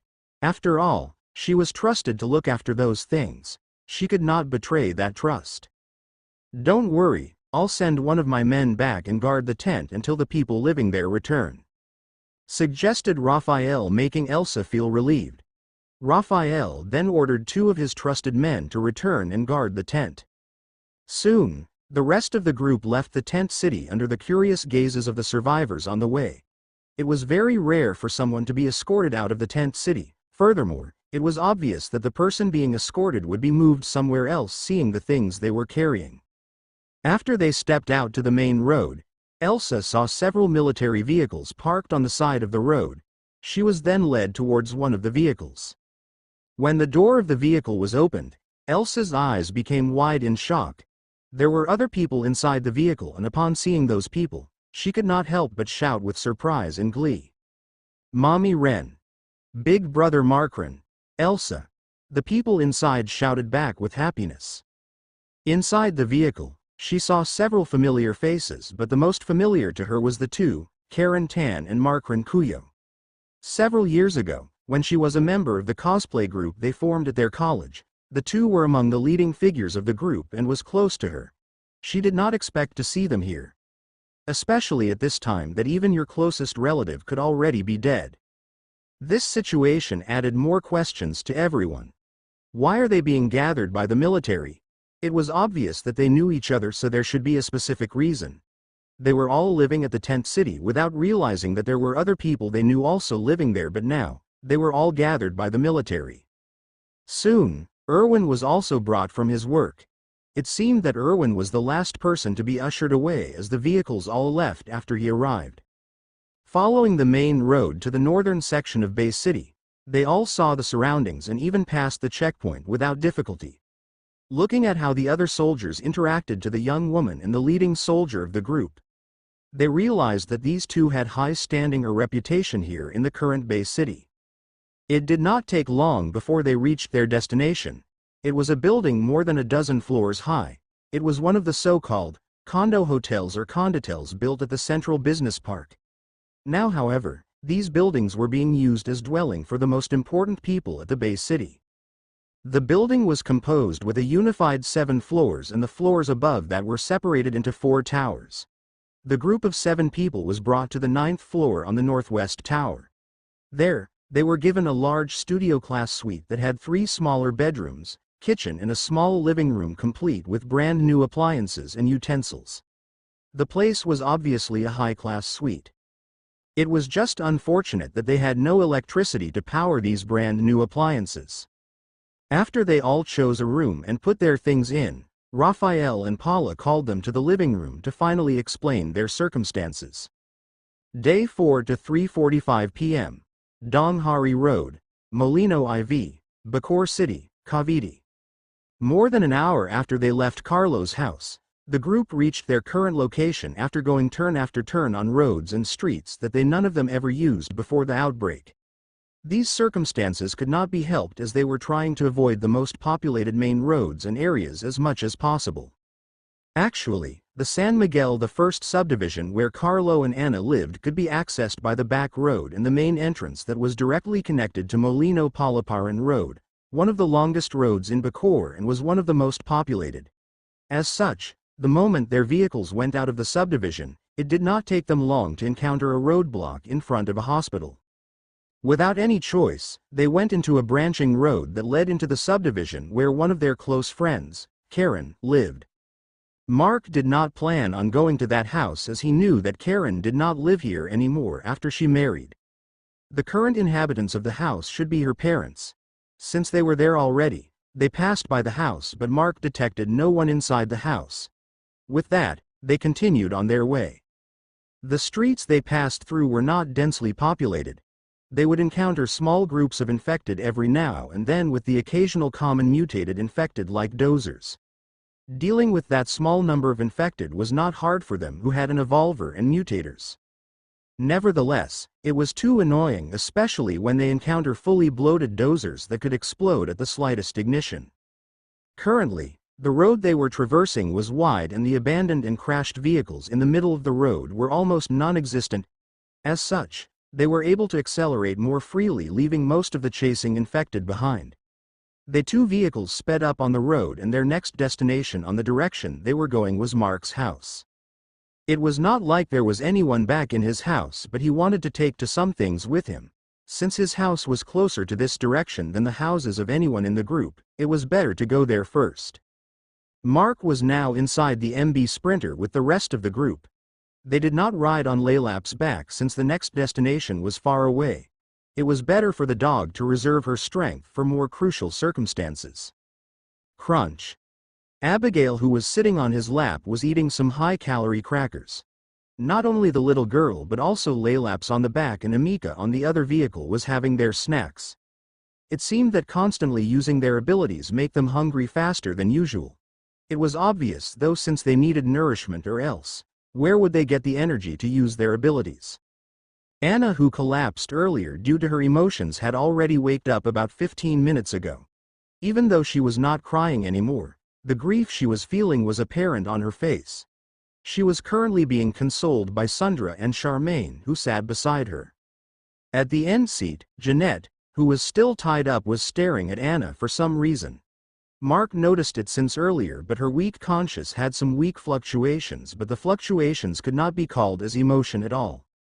If it was to be described, it was like a fetus that was yet to be fully formed. Day 4 to 4:37 p.m.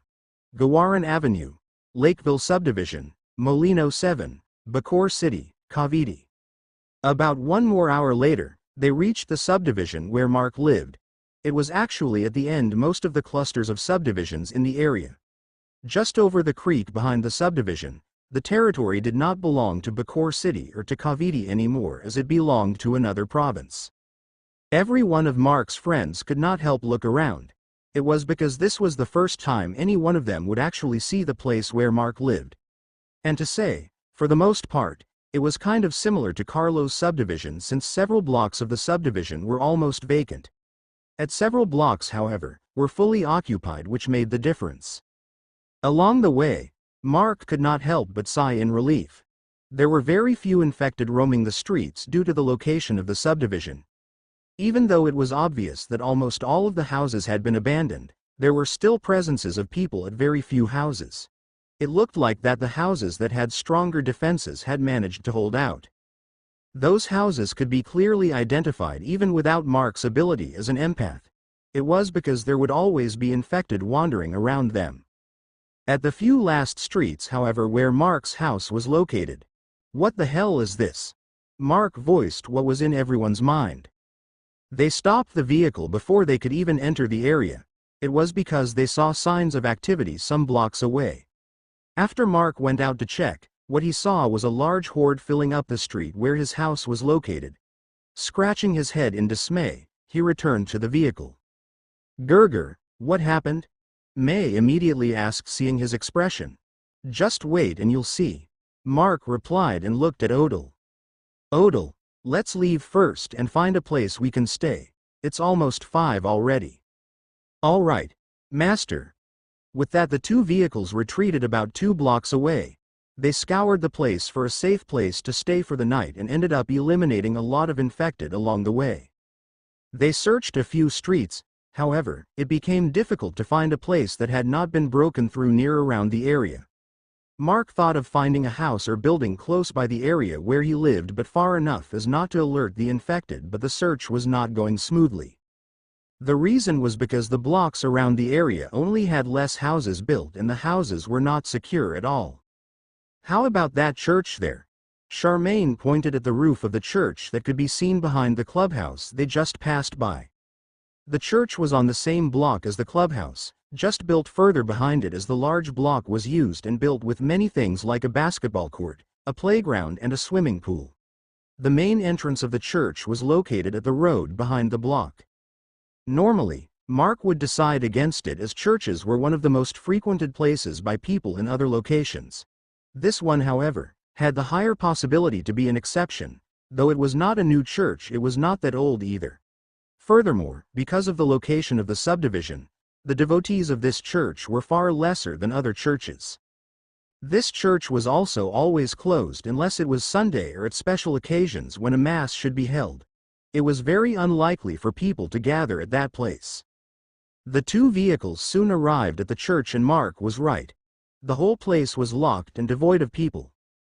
The only existences present were several wandering infected that were immediately attracted to the two vehicles that stopped by. The church was built with a 3-floor structure, the first floor where the mass was being held, the second floor which only consisted of an indoor veranda that oversees the entirety of the main hall, and the basement rooms consisting of several dwelling rooms and a 2-vehicle indoor parking. Behind the church, there was another small building attached where the religious officials, priests and other personnel of the church dwell and prepare for the masses and other events. Upon arriving, Mark was used to the scene, but the others were disappointed. As a church, a normal person would think that it would look grand or at least formal. This church, however, looked dilapidated. The walls were not painted, the large openings at the side of the hall were only blocked with steel-grated gates, making anyone outside be able to see the insides of the church, and the basement parking was bare without cover. The building beside the church was not even finished in construction yet, as wooden posts, scaffoldings and rebar were sticking out of the walls and the roof. The place was not secure at all. "I don't know if we could even call this a church." Melissa blurted out her honest opinion after seeing the state of the church, making almost everyone nod. "Well, we don't really need to stay there. Look at the parking, we can just make the vehicles enter there and block the entrance with amicus vines. As for the sleeping area, there should be rooms there." Mark pointed at the room inside the basement that could be seen since there were no gates on the parking space. "You're the boss. We'll follow you then," Melissa replied. In any case, they could not find a good place to stay. There were few secure-looking houses that they passed by, but Mark did not want those houses due to the fact that those houses were just one-entrance buildings. In case that a sudden emergency came, like a new mutant or a sudden horde of biters came, they would be trapped inside the house with very little space to fight in. With this church, however, they could fully cover the parking doors and use the basement. If the parking door was blocked, they could use the main entrance of the church or the door at the building beside it to deal with the danger. With that, they cleared off the infected, which was done in less than 5 minutes due to the small number of infected around the church. They followed Mark's arrangement and sealed off the parking entrance. However, the entrance was not only sealed with vines but also with tree roots, making the defense much stronger. Mikio wanted to help, and as such, he made his nails grew longer that it started to look like tree roots. Similar to his older sister, he could grow and control his root-like nails. However, his control was way worse than Amika, and he also gets weak after using the ability. Lighting up the place with several lamps, they started to scour the area. As Mark said, there were really rooms at the basement. There were 3 rooms with bunk beds and 2 rooms for utility. At the building beside the church, there was a kitchen, a dining room, an office, and the preparation room connected to the main hall of the church. What Mark did first, though, after securing the place, was to launch the drone they were always using. He wanted to see the situation around his house, and if he was able to find the reason why there were a large number of infected gathered at that place. Mark connected the video feed to his laptop using several devices and sat at the balcony of the church. He sat there so there would be a better reception between the remote and the drone, and the same for the wireless video feed. The drone flew several blocks away and towards the direction Mark's house was located. Mark watched the scene along with the others as everyone was interested on why Mark decided to find a place to stay first. After the drone arrived, everyone was shocked. The last 3 streets at the end of Lakeville were brimming with infected. The numbers probably exceeded thousands. Each of the 3 streets was stretched out for about 350 meters, but about 70% of the streets were occupied by the infected. Furthermore, there were also a lot of mutated among them. It was hard to count due to the number of the infected, but it should be around or more than 100. "Nay, uncle. Where is your house?" Amika asked. To the girl's question, Mark pointed at house inside an alley with a cotton fruit tree on the front yard that was being focused on the video. Your house is small. MMMMF. Amika said in disappointment, and she was immediately grabbed by her mother, stopping her from speaking further. "Sorry about that." Rosemi apologized about what her daughter said. "It's fine. I live alone, so it's pretty large if you ask me," Mark said indifferently. Looking back at the video, he continued while frowning. "This scene, however, it's out of my expectations. Gerger. Who would expect something like this?" May said on the side. She was right, however. Who would really expect this when they barely encountered the infected since they entered the subdivision? "Actually, I thought that the reason that there were very few infected is because of the location. To think that we encountered too few because they are all gathered there." Mark was obviously distressed. As they were observing the scene, the sun started to set and the clock ticked at 6 o'clock. While they were watching the video, a bright flash of violet light further disturbed the chaotic scene. After the flash of light, the infected was visibly agitated that they all started running about, but it seemed that they had no apparent direction and looked confused. They rammed at each other while the mutants started attacking the other infected, blocking their way as if they were looking for something. Everyone in the group was surprised by that flash of light. Furthermore, one of the reasons for their surprise was that the flash of light came from Mark's house. "You got to be kidding me." Mark slapped his forehead with mixed emotions.